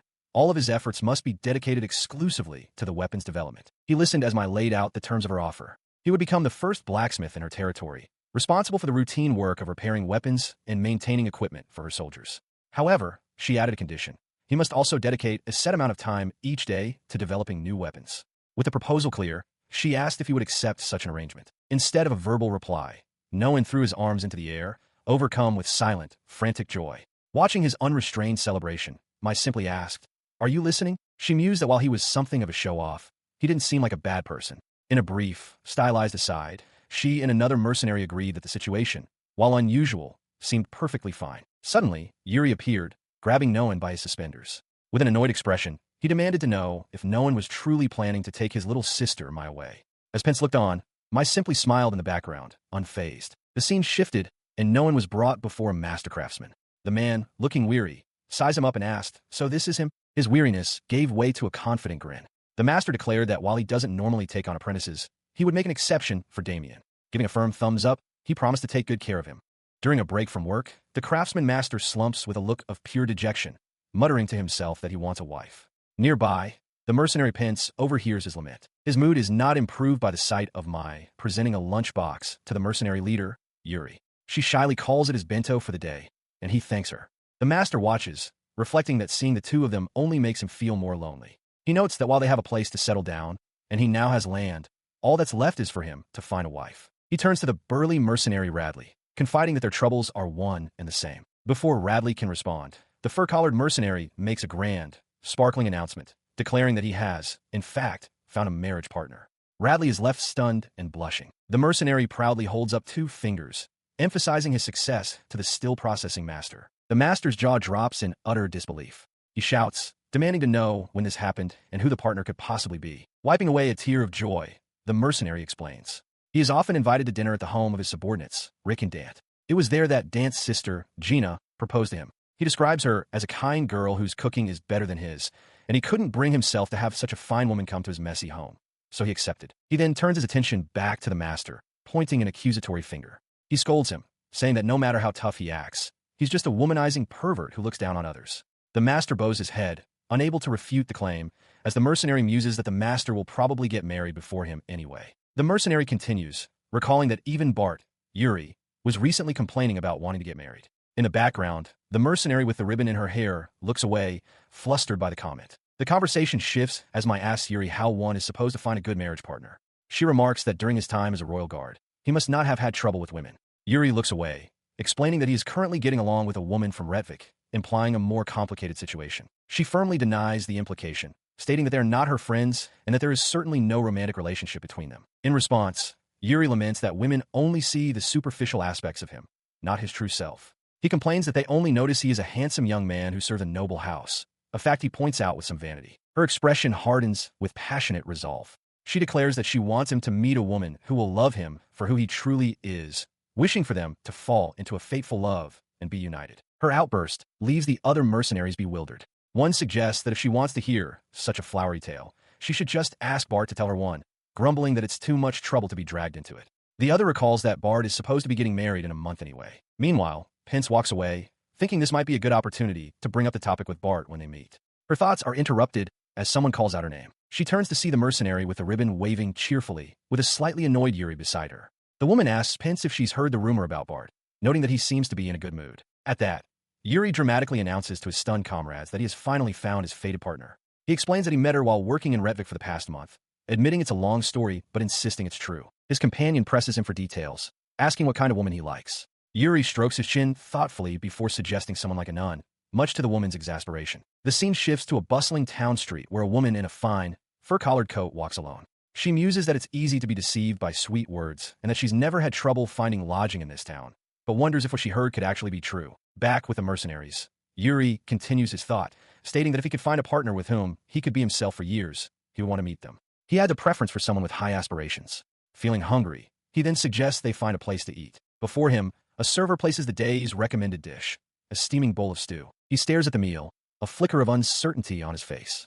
Hesitantly, he lifts a spoonful to his lips, tastes it, and then closes his eyes, a wave of recognition washing over him as he takes another bite. The woman who served him approaches the table, asking how he finds the meal. Yuri, looking surprised, tells her that the stew is incredibly delicious and tastes just like one from his hometown. She asks if his hometown is far from here. He confirms that it is, adding with a sense of finality that he doesn't believe he will ever return. His thoughts drift to the past, recalling his time as an orphan. He remembers falling in love with a young nun who would cook stew for him. He continues the painful memory, recalling that she eventually succumbed to an epidemic and passed away. Back in the present, he reflects on the meal. Eating this stew fills him with a sense of happiness, warmth, and nostalgia that he hasn't felt in a long time. His reverie is shattered by the innkeeper's sudden, flustered apology. She has returned with her young daughter, expressing regret for bringing up what she assumes are painful memories. Yuri is startled by her abrupt return. He becomes flustered himself, running a hand through his hair in embarrassment. He reassures her it's fine and asks her to visit the shop again. He then makes a request. If possible, he wants her to let the children eat a stew with a similar taste, even if it's not exactly the same. The innkeeper's face lights up with a warm, genuine smile. She tells him she would be delighted if it would make them happy. Inside the inn, Yuri attempts to get someone's attention, asking if he might have a word. Nearby, Pence is struck with a sudden, alarming thought. She realizes that if he gets too comfortable here, it could become a problem. In a memory, or perhaps a story being told, Pence gently takes the hand of a shy, hooded young woman. Against a backdrop of blooming roses, she asks her directly, "Are you in love with anyone right now?" The hooded woman stammers a denial, but Pence cheerfully announces that they will get married. She excitedly recounts that she has already made a proper proposal, received permission from the woman's father, and even reported the matter to no one. Pence declares that she is the type to rush headlong toward her goals and will assert her dominance over her rival. Elsewhere, no one reacts with weary exasperation, wishing she wouldn't involve him in her schemes. Meanwhile, another man reflects on the situation from afar. He muses that Bart's group has been quiet, but now they seem to be amusing themselves with some strong-willed woman. He decides it's best to just leave them to their games. The man, walking with Edgar, sighs about the unfairness of the world, lamenting how someone could suddenly get married to a gentle-looking girl. Edgar turns to him and asks if he doesn't think so as well, to which his friend can only manage a tired sigh. The two of them continue walking, Edgar wearing a subtle, knowing smirk. His smirk widens into a strained, almost pained grin, a sight that clearly unnerves his companion. Suddenly, the dark-haired man grabs Edgar by his vest, his eyes wide with disbelief. Edgar. Hey, surely you don't mean? He stammers. Edgar's expression shifts to one of pure smugness as he reveals, it's a lie. He reels from the revelation, his mind racing. If it was a lie, then who is the real person of interest? He pauses, a thought striking him. No, wait, he murmurs to himself. I have a guess. His realization solidifies as he spots Edgar speaking cheerfully with Anna from the general store. He understands now. It was so obvious. It's Anna, isn't it? He thinks, finally grasping the truth behind his friend's prank. He watched them, a quiet understanding dawning. It was clear they were both conscious of each other. Edgar, flustered, admitted to Anna that he was embarrassed she had been looking at him so intently. His friend could only offer a quiet apology, realizing he had misjudged the entire situation. His attention was then drawn to Radley, who had collapsed to the ground in apparent despair.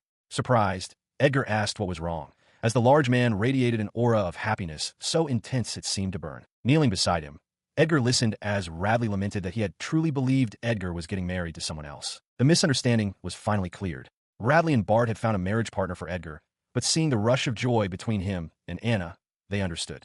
It was, after all, a happy occasion. As the group reassembled, Mike cheerfully explained to a blushing Anna that she had only been pretending to be Edgar's fiancée. Nearby, Pence expressed her congratulations, pleased that the ruse had worked out so well. Later, at a stately administrative building, the mood was decidedly different. Inside an office, Lord Conit's aide observed Pence sitting at her desk. He remarked that she seemed to be in low spirits, but she quickly denied it. She insisted she was fine, merely feeling left out now that she knew her partner had someone else. Her expression hardened with resolve. She declared that if this situation continued, she would never meet a suitable partner herself. Therefore, she announced with sudden intensity, she would take it upon herself to find a marriage partner for him, her lord's aide. The aide was struck speechless, his face flushing with embarrassment. He stammered that he couldn't possibly accept such an offer. It would be an imposition. He continued, explaining that while it wasn't unusual for a lord to see to the marriages of his subordinates, relying on someone younger than himself, like Lord Noan, felt far too pitiful. Pence simply asked if he was certain, forcing him to pause and truly consider her unexpected proposition. A new maid with long, dark hair announces herself to Noan, informing him that she has finished cleaning. With a warm smile, Noan thanks her, calling her Rosetta, and tells her to take a rest. She agrees cheerfully. Back in the administrative office, he asks Pence about the new girl. Pence explains that with their work increasing, it had become too much for Matilda to handle alone, so they hired 3 new maids, Rosetta being one of them. She then turns to him with a sly grin, asking if he's interested in Rosetta. The aide, flustered, tells her to stop, complaining that the order of her questions makes him sound indecent. Later, outside the Grand Manor, Noan remarks to Matilda how peaceful it is. He muses that it would be nice if this tranquility could last forever, and Matilda quietly agrees. Far from this peaceful estate, however, lies a different scene. In a certain village near the border of the Lancel Kingdom and the Lordeveld Kingdom, south of the Bezel Great Forest, trouble is brewing. A band of ruthless marauders storms the village streets. Their leader bellows orders that no one is to escape. Not women, not children, not even the elderly. All are to be treated like dogs. As the chaos erupts, a terrified woman pleads with the attackers to stay back and stop, trying to shield her children. One of the bandits, brandishing an axe, snarls at her to shut up or he'll kill her. The leader of the bandits, a man with a long scar over his eye, kneels beside a fallen villager. He wonders aloud why they had to do this, concluding it was because the village seemed just a little too prosperous, making it a ripe target. His expression hardens with resolve. He declares that for former mercenaries and bandits like them, there is nothing left to do but to pillage this country, casting aside the need for a formal army or grand cause. His voice carries through the now desolate streets, issuing commands. They will rest for the day. Tomorrow, they will collect provisions, burn the village to the ground, and then move north. He orders the message to be relayed to the others. Within his office, Noan Alquist receives a troubling report. His subordinate, Pence, relays information from a merchant who recently returned from the western part of the kingdom. Rumors speak of a large bandit group, numbering over 100 strong, operating in the region. Noan considers this, acknowledging that such a force is a significant threat. She continues, explaining that the bandits are not merely raiding, but systematically attacking small villages and slaughtering the inhabitants. Despite the severity of their actions, Pence admits that they currently lack any solid intelligence on the group's leadership or ultimate goals. Hearing this, the mercenary Yuri concludes that the bandits must be led by a competent individual who knows the local geography well. Bart agrees, noting this is a far more dangerous foe than disorganized rabble. Pence adds a critical detail. The Royal Army, numbering 10,000, is preoccupied with border defense and will not intervene to suppress this internal threat. She raises a finger to her lips, emphasizing that the nobles in the afflicted territories are expected to resolve the crisis themselves. However, she points out that a bandit force of over 100 is too large for any single noble house to handle on its own. Pence elaborates on the precarious military situation of the nobility. Any lord who fails to handle their own problems is deemed incompetent. Yet their forces are limited. A mid-tier noble might command 100 soldiers, while even a high-tier one might only have 1,000. Lower-tier nobles, like those in Viscount Conit's lands, often possess no standing army at all. With the kingdom unwilling to act, the local lords are being systematically weakened. Pence questions if this is mere coincidence. At the desk, Mai chimes in, noting that the bandits, currently in the southwest, are steadily moving north. This information draws no one's attention to a map of the region, showing the bandits' current position relative to his own Alquist territory in the northwest. He turns to Pence, acknowledging her superior knowledge of the area's defenses, and asks for her assessment. He thinks aloud, reasoning that the bandits are unlikely to know about the development of the Belgrade Forest and would not risk entering it. Therefore, it seems improbable they would go out of their way to attack his territory in the far northwest. Yet, a flicker of doubt remains. His expression hardens with a grim realization. His territory is largely undeveloped, and its northern border is a mountain range with no escape routes. Should a large force invade, they would be cornered. An attack on his lands would necessitate preparing for a battle of annihilation. Having made his decision, Noan turns to his mercenaries. He declares that they must prepare. He orders Yuri, Pence, and Radley to begin training the citizenry for combat. Bart is tasked with continuing to gather intelligence. They all acknowledge their new assignments. The soldier stood opposite Matilda, her expression unreadable. At that same time, in his own territory, Lord Noan was making a request of his loyal aide. He asked for her assistance more than ever, and Matilda silently affirmed her commitment to him. She considered the gravity of the situation, hoping internally that all of these preparations would ultimately prove unnecessary. Her thoughts were on the delicate balance of power in the region, a precarious arrangement between the Alquist Eastern Territory, the Conit's Viscountcy, and the neighboring Revik territory. Meanwhile, within the Conit's Viscountcy, Lord Arnold Conit reviewed a report, muttering about the troubles that bandit groups cause for remote border territories. His aide reminded him that the history of their land, situated in the kingdom's northwest, was one of constant struggle against both refugees and bandits, a fact that earned a weary sigh from the Viscount. He grimaced, picturing the endless flow of desperation, refugees and bandits alike, driven from other lands, all converging on his territory as a last resort. This influx created a volatile situation. He knew that mishandling the refugee crisis would only swell the bandits' ranks, and with nowhere else to flee, they would inevitably wreak havoc. He turned to his aide for confirmation, asking if it was true that the current bandit group was being led by former soldiers. The confirmation of this fact darkened his expression as he gazed out over his domain, the weight of the threat settling upon him. He began to calculate the odds, speaking his thoughts aloud. His territory held over 10,000 citizens, burdened by more than 200 refugees. He lamented that decades of peace had left his troops inexperienced. A direct confrontation, he concluded, would result in devastating losses for his forces. He turned from the window, his mind racing for a solution.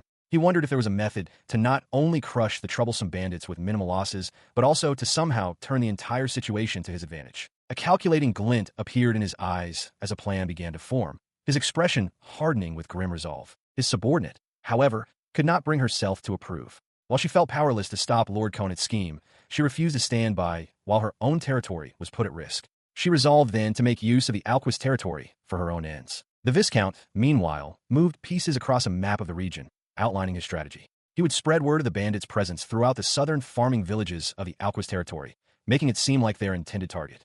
Once the bandits entered Alquist lands, he would dispatch reinforcements to rescue them. His plan would proceed by striking the bandits from the west and east, completely annihilating them. By doing so, he could claim that his forces had saved the Alquist territory, giving him significant political leverage. He concluded that in noble society, where results are everything, this was the optimal course of action to protect his own interests. With a decisive click, his chess piece toppled another, sealing the strategy. Elsewhere, in a ravaged village in the kingdom's southwest, a bandit leader stood over a wounded man. The villager, bloodied and desperate, pleaded for his life. He promised valuable information, begging not to be killed. The bandit leader paused, blade ready, and asked what he had to say. Spitting blood, the villager began to speak of a route north, past the territory of a certain noble family. He elaborated that to the west of the Conit's domain lay the Alquist territory, a small, insignificant land that had recently discovered a rich jewel mine, making it an easy and lucrative target. The villager added that the kingdom's northwest was a dead end, completely blocked by the Conit's lands, implying that the Alquist territory was the only viable path forward. The bandit leader's expression hardened. He had heard this exact same story in another village he plundered just days ago. Realizing it was a lie, he asked the man if he was being sent on a fool's errand. Without another word, he cut the villager down, With cold resolve, he told the dying man to go on ahead, leaving his own next move a grim mystery. Standing amidst the aftermath of a battle, a new bandit leader plants his great sword into the ground. He addresses his followers, declaring that this is the last of the resistance from the Alquist territory.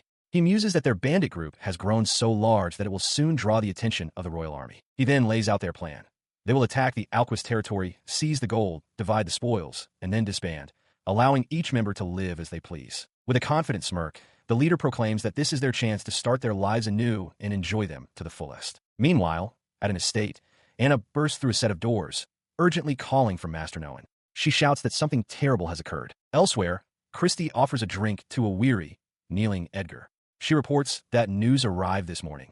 A bandit group from the south has entered the Conit's territory and is now heading towards Revik. Back at the estate, Lord Conit's dark-haired subordinate processes this information with wide-eyed shock. She realizes the bandits are advancing due west through the Conit's domain, aiming for the Alquist territory. Something is deeply wrong with this situation. Her mind races as she questions why the bandits would ignore nearby villages to make a direct push for this territory. She recalls that to the west of the Conit's lands lies the Alquist earldom, a noble domain. In the village, Edgar listens as his people recount the strange rumors that have been spreading through the southern farming communities. They speak of a territory that has amassed great wealth from mine development, but possesses no army, leaving it defenseless. A woman elaborates, explaining that a merchant, a man no one had ever seen before, was the one who told her the rumor. She had been suspicious and asked who he was, but he simply continued his sales pitch while casually spreading the information. In his office, Lord Conit receives a report that the bandits are advancing north. He considers that on their current path, the only noble who could possibly gain from misdirecting them towards the Alquist territory is the one who best knows the true state of its meager defenses. Elsewhere, upon receiving news of the impending invasion, Noen Alquist's face twists into a dark, knowing grin. He murmurs to himself, understanding now the full scope of the situation involving Viscount Conit. His amusement evaporates, replaced by a cold, absolute fury. He will never forgive this transgression. The Alquist domain is a paradise he built for his beloved people, a sanctuary he will not allow to be destroyed. He turns to a subordinate, a young soldier named Bart, to confirm the details. He asks if she understands the scale and timing of the bandit attack.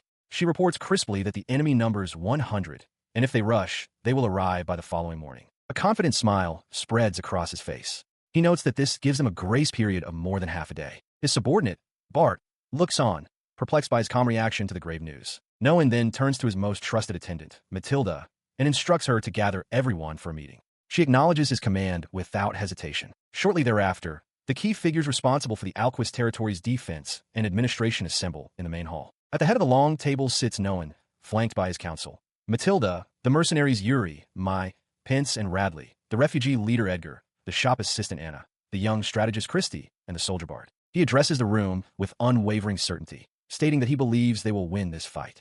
He lists their advantages. They have his golems on their side, and they also have the benefit of fighting on home ground. His eyes narrow, a predatory glint within them. He concludes by revealing their trump card. Beyond all that, they possess a secret weapon. He continued to address his war council, explaining that they had time to prepare and inform everyone of the secret weapon.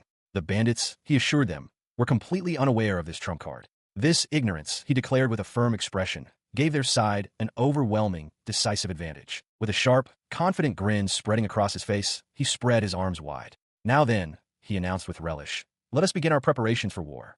With the news that bandits would attack in half a day, word spread instantly throughout the domain. Immediately, preparations for the defense of the territory began. Under the cover of night, the residents worked tirelessly. Men reinforced the wooden palisade with heavy timbers while others stood watch with torches.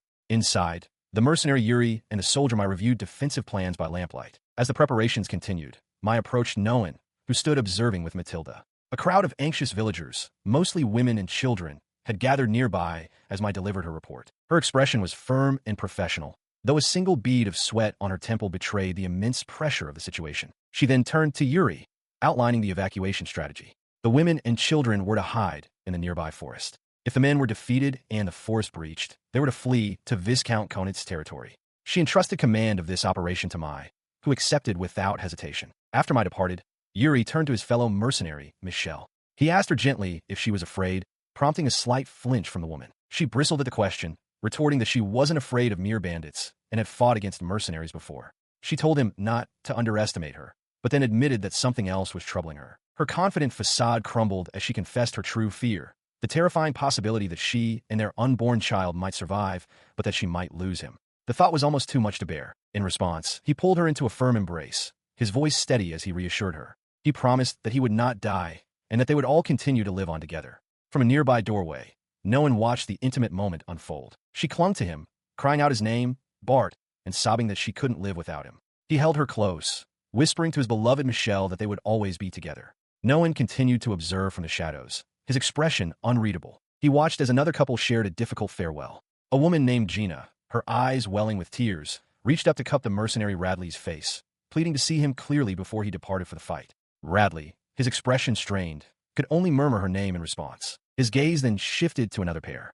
Edgar, the refugee leader, held a woman close, admitting that while it was difficult to leave the women and children he was tasked to protect, he felt less guilt than the others. For him, he explained, being with his partner was a given, a natural state of being. Observing these intimate moments of love and fear, a bead of sweat traced its way down his temple. The raw emotion on display was clearly unsettling to him. Elsewhere, under the same star-dusted sky, a wooden watchtower stood silent vigil, a lonely outpost against the encroaching darkness. From below, a young maid named Rosetta peeked out, a playful expression on her face as she called out for someone named Pence. Her search led her up a ladder to the watchtower's platform, where she was met by a stern-faced man. He questioned her presence, asking if she was being a nuisance and identifying her as Rosetta. He curtly informed her that this was no place for a girl, but she seemed undeterred. With a bright, disarming smile, she lifted the basket she was carrying.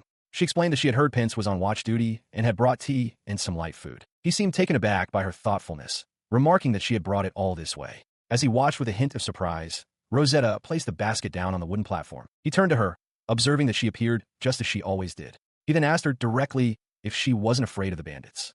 Her smile softened slightly as she admitted that claiming not to be afraid would be a lie. She then elaborated, explaining that she, like most of the people who had migrated to the Alquist territory, had originally been driven from her home village by bandits, forced to become a refugee. Because this domain had taken them in, she felt a deep sense of obligation to hold her ground. She clenches her eyes shut, a wave of anxiety washing over her. Just when she had finally found a place where she could feel at ease, she finds herself worrying once more. Elsewhere, Edgar's friend explains the grim reality of their situation. He recounts how bandits exhaust their own provisions, then attack villages to create refugees, only to prey upon those same displaced people. He calls it a disgusting story, but one they must face. He declares his decision to believe in and support everyone, offering what provisions he can. At the same time, within the main estate, Noan stares at a stack of documents, his eyes wide with exhaustion and stress. He has been finalizing his will. He thinks through the arrangements. If he should die, Christie is to be freed from slavery. Edgar, with his experience,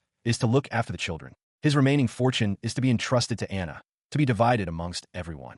He steels himself with the thought that he must protect them all. His preparations complete, the young lord has finally succumbed to his fatigue, falling asleep with his head resting in Matilda's lap. Just then, Michelle enters the room to report. Lord Noan, preparations are complete, she announces, before noticing the scene and trailing off. Lord Noan, she quickly understands.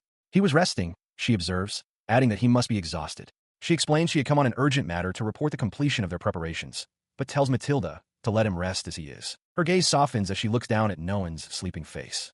Matilda notes how unguarded he looks, a reminder that he is only 16. She laments that he carries far too great a burden on his shoulders. Her thoughts drift to his recent past. Until the previous year, Lord Noan had never even been a threat to society. Now, he finds himself on the verge of a battle against bandits, all to protect his own life and the lives of those under his care. She continues, speaking to Michelle, acknowledging that the change in his circumstances is too vast.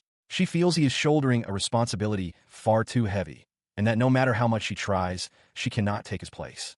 Therefore, at the very least, she murmurs. Acting on this resolve, she leans down and gently embraces the sleeping Noan, vowing to support him with her entire being. Michelle watches them with a knowing look. She tells Matilda that the only reason Lord Noan can stand and bear such a heavy burden is precisely because he has her by his side. As a new day dawns over the territory, a young female soldier stretches, waking from a rest. Outside, the morning light illuminates the estate. She quickly dons her dark uniform and cloak. Christie and Rosetta greet her, asking if she slept well. Christie, looking bright and refreshed, confirms that her head feels clear. The soldier addresses her assembled mercenaries, including the bald warrior, Michelle, and the man in the vest. She reports that her condition is perfect and that preparations were completed within their limited time. Seeing their determined faces, she asks if they are ready to fight. A fierce, confident grin spreads across her face. Then, she declares, let's give these bandits a warm welcome. Meanwhile, the mercenary leader Yuri scouts a fortified village path. He observes that the village's population is only 31, with even fewer able to fight. He notes that the enemy seems to know they are coming, having erected obstacles and a palisade near the gate. He strokes his chin, contemplating the situation. It's a shame a complete surprise is no longer possible, he thinks, but the visible defenses are minimal, just some obstacles and a single watchtower. He concludes that they can easily be overwhelmed with a forceful push. With a sharp grin, Yuri rests his sword on his shoulder and bellows a command to his men. Follow me. His forces surge forward, a wave of mercenaries ready for battle. He announces that it is time to explain the operation to everyone. Back with the defenders, the female soldier points to a map, outlining her strategy. She explains that they know the bandits must pass through the Bezel Great Forest, which limits their possible routes. This allows them to estimate the bandit force at roughly 200. Yuri stands before a grand mansion, recalling the intelligence he received. Beyond the forest lies a village and farmland, developed at several times the normal pace over the last 5 or 6 years, with slaves having arrived a year ago. Such a valuable asset must be a priority for its lord. His expression hardens as he wonders what tactics the defenders will employ. He and his 200 men advance through the forest, only to be met by a colossal stone golem blocking their path, its single eye glowing ominously. Suddenly, a blinding flash of light erupted from the tree-line, forcing his men to shield their eyes in shock and confusion. Before they could recover, the golem surged forward, its massive fists scattering the bandits like leaves.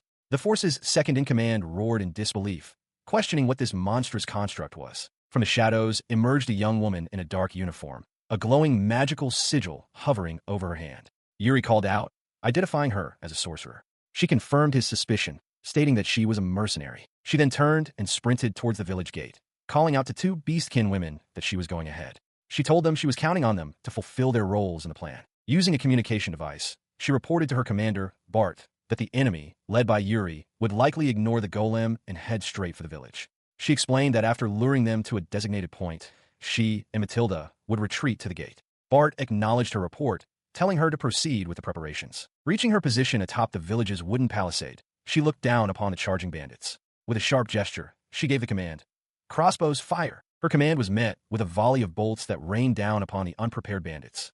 The eye-patch-wearing subordinate stared in shock, exclaiming, "What is this?" As the ambush unfolded, a nobleman in armor stood beside her, his face contorted with rage. He declared that he would not forgive those who trespassed on his domain. The female soldier coolly replied that his personal feelings were not part of the strategy.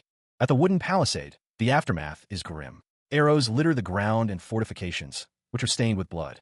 An older man asks Mai if this is all that remains of the village, and if there are any wounded. She observes the carnage, realizing the situation is far more dire than she was led to believe. This domain, supposedly a place of happiness, requires its people to unite if they are to survive. Sometime before this bloody confrontation, Damien, wearing a pair of goggles, excitedly presents a newly crafted crossbow to Mai.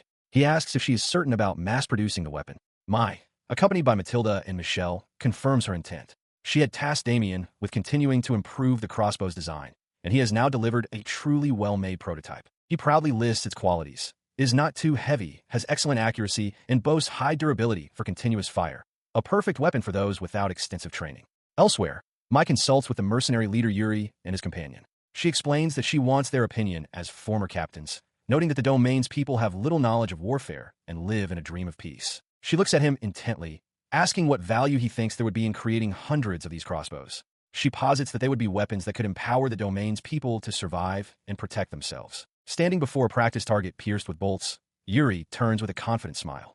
"Of course," he replies, fully endorsing the weapon's potential. With his expert approval secured, Mai turns back to Damien. She considers her order, initially thinking of commissioning 20 of the crossbows. She quickly amends her decision, a wide, determined grin spreading across her face. "I want 50 of them mass-produced," she declares. With that many, she believes they can defend the domain from any danger that might visit them. The result of that order is now clear as a devastating volley of bolts flies from the palisade, striking down the attacking bandits with brutal efficiency. Behind the defensive wall, Damien is overcome with exhilaration, his eyes sparkling at the incredible success of his creation. He shouts warnings to the other defenders, reminding them not to get shot or carried away by their victory. As the volley ceases, a fellow defender helps Damien, who is kneeling and catching his breath. The man notes that they'll be in trouble if the enemy starts targeting their footing. Damien grimly agrees that it's a serious concern. On the battlefield littered with the bodies of his fallen men, the bandit leader observes the aftermath of the crossbow volley. He notes grimly that the only targets left are his remaining bandits and a single, imposing golem. Kneeling beside a dying comrade, he coldly considers how to use the dead as shields. His tactical thoughts are shattered as the golem crushes another of his men. He screams a desperate warning for the others to get away from the construct. In a swift, desperate move, the bandit leader lunges and seizes Damien, wrenching him into a chokehold. With his hostage secured, his subordinates ask for orders. The leader, bloodied but resolute, declares that since they've come this far, they have no choice but to press forward and breach the gate. He tightens his grip, realizing with dawning horror that this is only the first golem. Damien struggles against his captor, grunting in frustration. As the standoff continues, reinforcements arrive. Mai moves like a phantom through the bandits' ranks, her blade a blur as she cuts them down with lethal efficiency. Another soldier joins the fray, deflecting an attack with her sword. Below the main fight, unnoticed by the combatants, the young girl Christy begins to weave a complex spell, her hands glowing with magical energy. With the spell complete, a surge of power connects with the golem. Its single optic glows with a menacing light before it violently crushes the head of a nearby bandit. Now, berserk, the golem turns its indiscriminate fury upon the remaining bandits, smashing and tearing through their ranks. Its rampage continued, a whirlwind of stone and fury cutting through the bandits. Amid the slaughter, their leader roared in desperation, his sword held ready. He screamed for an opening, for any chance to escape, but as his men fell around him, a single, despairing thought surfaced. Is this where we end? He had tried to leave that life behind. He had found a place where no one knew him, a chance to live peacefully and atone for his past. But it was all for naught. He realized that he was being punished, that the happiness he once felt was being stripped away from him. This realization twisted his features into a mask of pure rage. He grit his teeth, sweating with exertion and fury, incensed that everything he had tried to build was being stolen from him once again. His furious gaze settled on Damien. He reasoned that even if they were all to be annihilated, he wouldn't die quietly. He blamed the young man entirely, screaming that it was his fault, that he had destroyed his future. A dark energy began to crackle around his outstretched hand. He lunged forward, his face contorting as the power surged through him. Christy recognized the technique instantly, body strengthening magic. Vowing to kill them, the bandit leader swung his sword down, his body now radiating a menacing aura. But before the blade could find its mark, a new combatant entered the fray. A young woman with rabbit-like ears appeared in a flash, intercepting the attack with a powerful kick that sent the bandit leader staggering backward. She pressed her advantage immediately, declaring herself an eyesore and vowing to make him regret ever crossing their path. With fierce determination, she launched herself forward to strike again. Her charge, however, carried her past the bandit and directly to Christy. She wrapped the younger girl in a protective embrace, declaring with fierce conviction that living and fighting in this place, by her side, was her true happiness. The bandit leader, bleeding and stunned, watched the scene unfold. The girl's words echoed as sentiment from his own past, triggering a memory of his mercenary crew. He recalled them telling their boss that working under him was their happiness. A tear traced a path through the grime on his face. The memory was violently shattered by a brutal impact. The bald man from his recollection, his former commander, appeared and delivered a devastating kick to his head, sending a spray of blood into the air. His boot connected with a sickening crunch, sending a spray of blood across the forest floor. As the bandit leader fell, another figure stepped forward to address the remaining brigands. She announced that their leader was dead, ordering them to drop their weapons and surrender if they wished to live. Nearby, a soldier reported the situation to the mercenary leader, Yuri. Meanwhile, Bart stood silently over the mangled corpse of his former subordinate. Yuri approached his companion, Mai, and asked if she knew the man. She confirmed that he was the leader of a mercenary group they had hired for a job several years prior. Mai then remarked to Bart that he didn't have such a grim face back then. He agreed, acknowledging that his expression was now completely different. Surveying the scene, Bart reflected on their current circumstances, stating that he felt they were truly fortunate to have met Lord Noan. This sentiment was shared by others. Elsewhere, one of Noan's soldiers considered the recent events with a serious expression. She quickly sought out her commander, calling for Lord Noan. She announced she had an urgent report concerning Bart and the road patrol. Noan asked if there had been more bandits, but she clarified that was not the issue. The soldier explained that several heavily armored knights had been seen observing the village from a distance before retreating. Her eyes widened with concern as she concluded they were almost certainly soldiers from Viscount Conit's army. Days later, within the domain of Viscount Conit's, tensions were mounting. The focus of this tension was the Lord's manor itself. Viscount Conit sits with his hands clasped, his face a mask of stress and frustration as he contemplates the turn of events. He wonders aloud how things could have possibly ended up this way. He recalls the initial intelligence. Rumors suggested the bandits were not heading for his own lands, but rather for the Alquist domain. To confirm this, he had dispatched scouts. On that fateful day, a report arrived confirming the bandits had entered Viscount Alquist territory. Believing this was his opportunity to strike while Alquist people were under siege, Conitz immediately mobilized his own forces, planning to attack the bandits from the rear. He acknowledges that his troops might have some complaints about the sudden mobilization. However, he reasons that as long as they are alive, it is a small price to pay. The official pretext for his actions was to rescue the Alquist domain, but his true intention was to seize the stronghold for himself if it fell. His brooding is interrupted by a cheerful voice. A young woman in uniform, greets him with a wide, smug smile. "It's been a while, Viscount Conit," she says, noting his apparent good health. The Viscount's face contorts in shock as she continues, mentioning Lord Alquist with an air of triumphant finality. In a grand, sunlit room, a tense meeting is underway. Lord Noan Alquist sits calmly on a sofa, conjuring small, shimmering bubbles of magic. Across from him, Viscount Arnold Conit sips from a teacup, his expression unreadable. Both of their retinues stand by, filling the room with a palpable, unspoken hostility. He observes Noan, who has not touched the drink offered to him, his face a mask of vigilance. Noan's thoughts confirm his suspicion. He cannot risk drinking it and must steer the conversation elsewhere.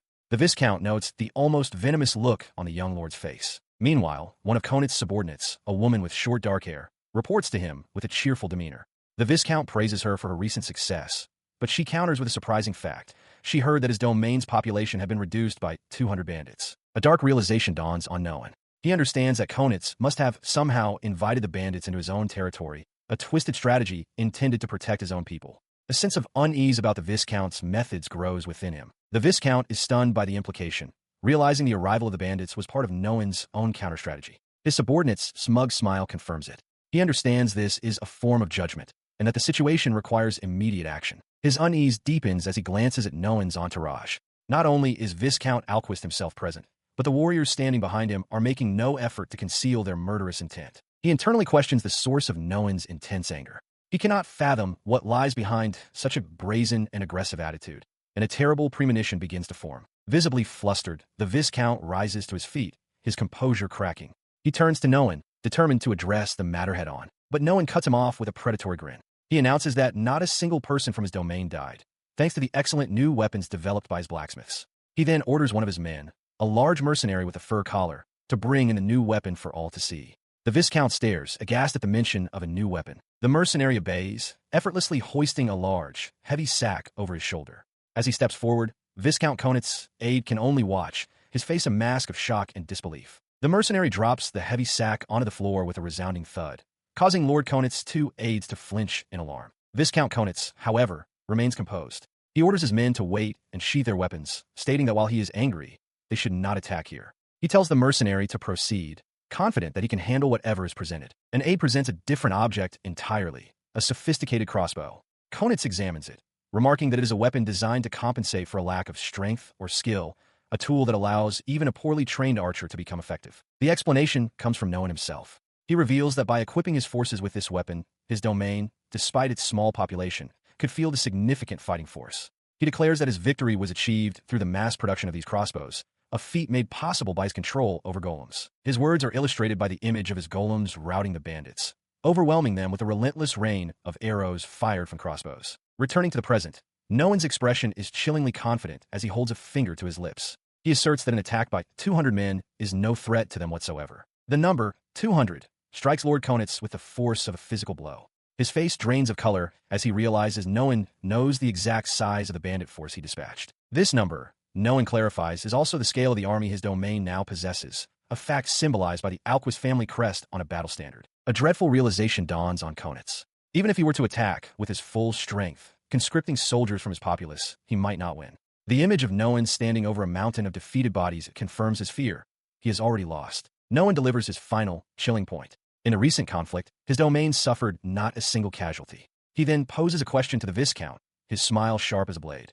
How much damage does he imagine Noan's domain could inflict upon his? He explained that from the moment Viscount Conit gained the military power to oppose him, the Alquist territory was forced to view him as a military threat. With a cold smile, he pointed out that Conit was now speaking from a position of weakness, having applied military pressure and failed utterly. Any attempt to invade with a small force would be futile against a nation of fellow countrymen. He continued, stating that this strong-arm negotiation was necessary from the start precisely because he now possessed overwhelming power. He mused that if their positions were reversed, Conit would surely have adopted the same aggressive attitude, as it was pointless to wage a futile war against a superior foe. His verbal assault concluded with a taunt, as he leaned forward and asked Viscount Conit what was wrong, noting that his face had grown quite pale. The Viscount could only sweat, unable to respond. He then clarified his position as a magical sigil glowed around his hand. The power and results he had just demonstrated were merely the foundation for his right to make demands. The Alquist territory, he asserted, had its own circumstances and needs to advocate for. Across the room, Lord Conit sighed, admitting complete defeat. He turned to his subordinates, asking them how they might appease Lord Alquist and persuade him to accept their terms of surrender. His female subordinate, however, interjected with a sharp observation. She found it quite pathetic that he would admit his faults so readily, causing the Viscount to recoil in embarrassment. She then turned to him with a smile, stating that, without further delay, she wished to make a request on behalf of her lord. The Viscount looked on, utterly bewildered by this sudden turn. With a bright, almost unnerving smile, she raised a finger and declared her true role. She was an intermediary. The intermediary began to explain the political landscape. The royal nobles of Lodberg have formed a faction in the region, and the northern royal nobles, a group to which the prominent house of Conits belongs, are part of it. She concluded her proposal with a surprising request. She wanted Lord Conits to introduce her to this circle of nobles, adding her to their ring of influence. The Viscount stared back, his expression a mixture of shock and confusion. She spoke of a kingdom where the noble houses of each region, the northwest, northeast, central, southwest, and southeast, have formed their own distinct factions, bound by loose but vital cooperative relationships. To join one of these factions is to gain immense political and economic advantages, creating a high probability of receiving aid when facing opposition from other noble houses. However, entry is not easily granted. The factions are fundamentally gatherings of upper-class nobles, barons, and above, while lower-ranking nobles typically serve only as intermediaries. She explained that for a lower-ranking noble to join, they must possess sufficient land and assets to prove their worth. More importantly, an introduction from an influential noble within the faction is essential. She pointed out that the recent bandit subjugation already provided a perfect pretext, and all that remained was for Noan to play the role of introducer. She formally requested that he take on this task. She continued, revealing that her own house, Tsuchimikado, is of the lowest noble tier, and her domain is still fledgling. By joining the Northwestern Kingdom faction, she believed she could gain the security needed to accelerate her own house's development. With a confident smile, she asked for his cooperation, promising to never speak of the strategic matters concerning his domain to anyone else. No one considered her proposal. The benefits for him were indeed great, and the request was not difficult for her to make. It was, he realized, an extremely convenient choice for both of them. He accepted the terms, shaking her hand and agreeing to introduce her, in her own name, to the nobles of the Northwestern Lodberg Kingdom. 1 month later, in the middle of December, a carriage made its way through the countryside. The annual social season of the Northwestern Kingdom was set to begin at the Bechtelsheim Arcade, a yearly gathering for information exchange and the reaffirmation of factional bonds. As the carriage, a fine one borrowed from Conits, approached the grand estate of the Bechtelsheim Arcade in the capital city of Victoria, the woman from House Tsuchimikado gazed out the window. She mused that a gathering of all the nobles of the Northwest was the most suitable place to introduce Noan. Within the estate lay a magnificent ballroom, its chandeliers gleaming in anticipation of the noble's arrival. She walked with the others down a long corridor, listening as Lord Conits addressed Noan.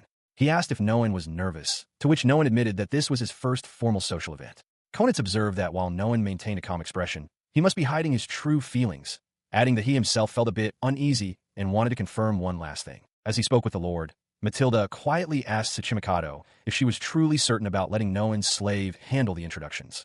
Tsuchimikado dismissed her concern, stating that her relationship with Noan was already known. She reasoned that if she remained silent, any failure in the introduction would be Noan's alone. Following their exchange, the party arrived before a grand set of double doors. Lord Conits glanced back, offering a simple instruction to Noan: do well. The doors swung open, revealing a brilliantly lit ballroom beyond. They stepped into the vast hall, the air thick with the chatter of dozens of nobles already gathered and conversing in their finery. Their entrance did not go unnoticed. Across the room, a group of noblemen immediately turned their heads, their gazes locking onto the newcomers. The whispers began almost instantly, spreading through the nearby clusters of guests as they eyed Noan's party with a mix of curiosity and disdain. Ignoring the murmuring crowd, Lord Conits turned to Tsuchimikado. First, go and greet the Marquis of Bechtelsheim, he instructed. She simply replied, yes. Before she could act, a young nobleman in a pristine uniform stepped forward, blocking their path. You should know your place, your ladyships, he sneered, introducing himself as Marquis Edmund Marshall. Why are lowly bee slaves being paraded around in a place like this? His insult was met not with fear, but with cold defiance. I understand my behavior is peculiar, Tsuchimikado stated flatly, but I have no intention of stopping this impolite speech. Lord Conit's eyes narrowed in anger as he warned her that her words were a clear expression of intent. The Marquis was left utterly speechless. As the Marquis stood stunned by her audacity, the sharp tap of a heel on the floor cut through the tension. Noan stepped forward, planting himself directly between the nobleman and Tsuchimikado, his imposing shadow falling over the confrontation. The escalating tension was abruptly cut short by the arrival of another nobleman, a man with a severe expression and an imposing, dark-collared coat. He looked down upon the scene, his voice low and sharp as he demanded to know what was happening. Tsuchimikado, caught in the sudden silence, stared up at him, her expression a mixture of surprise and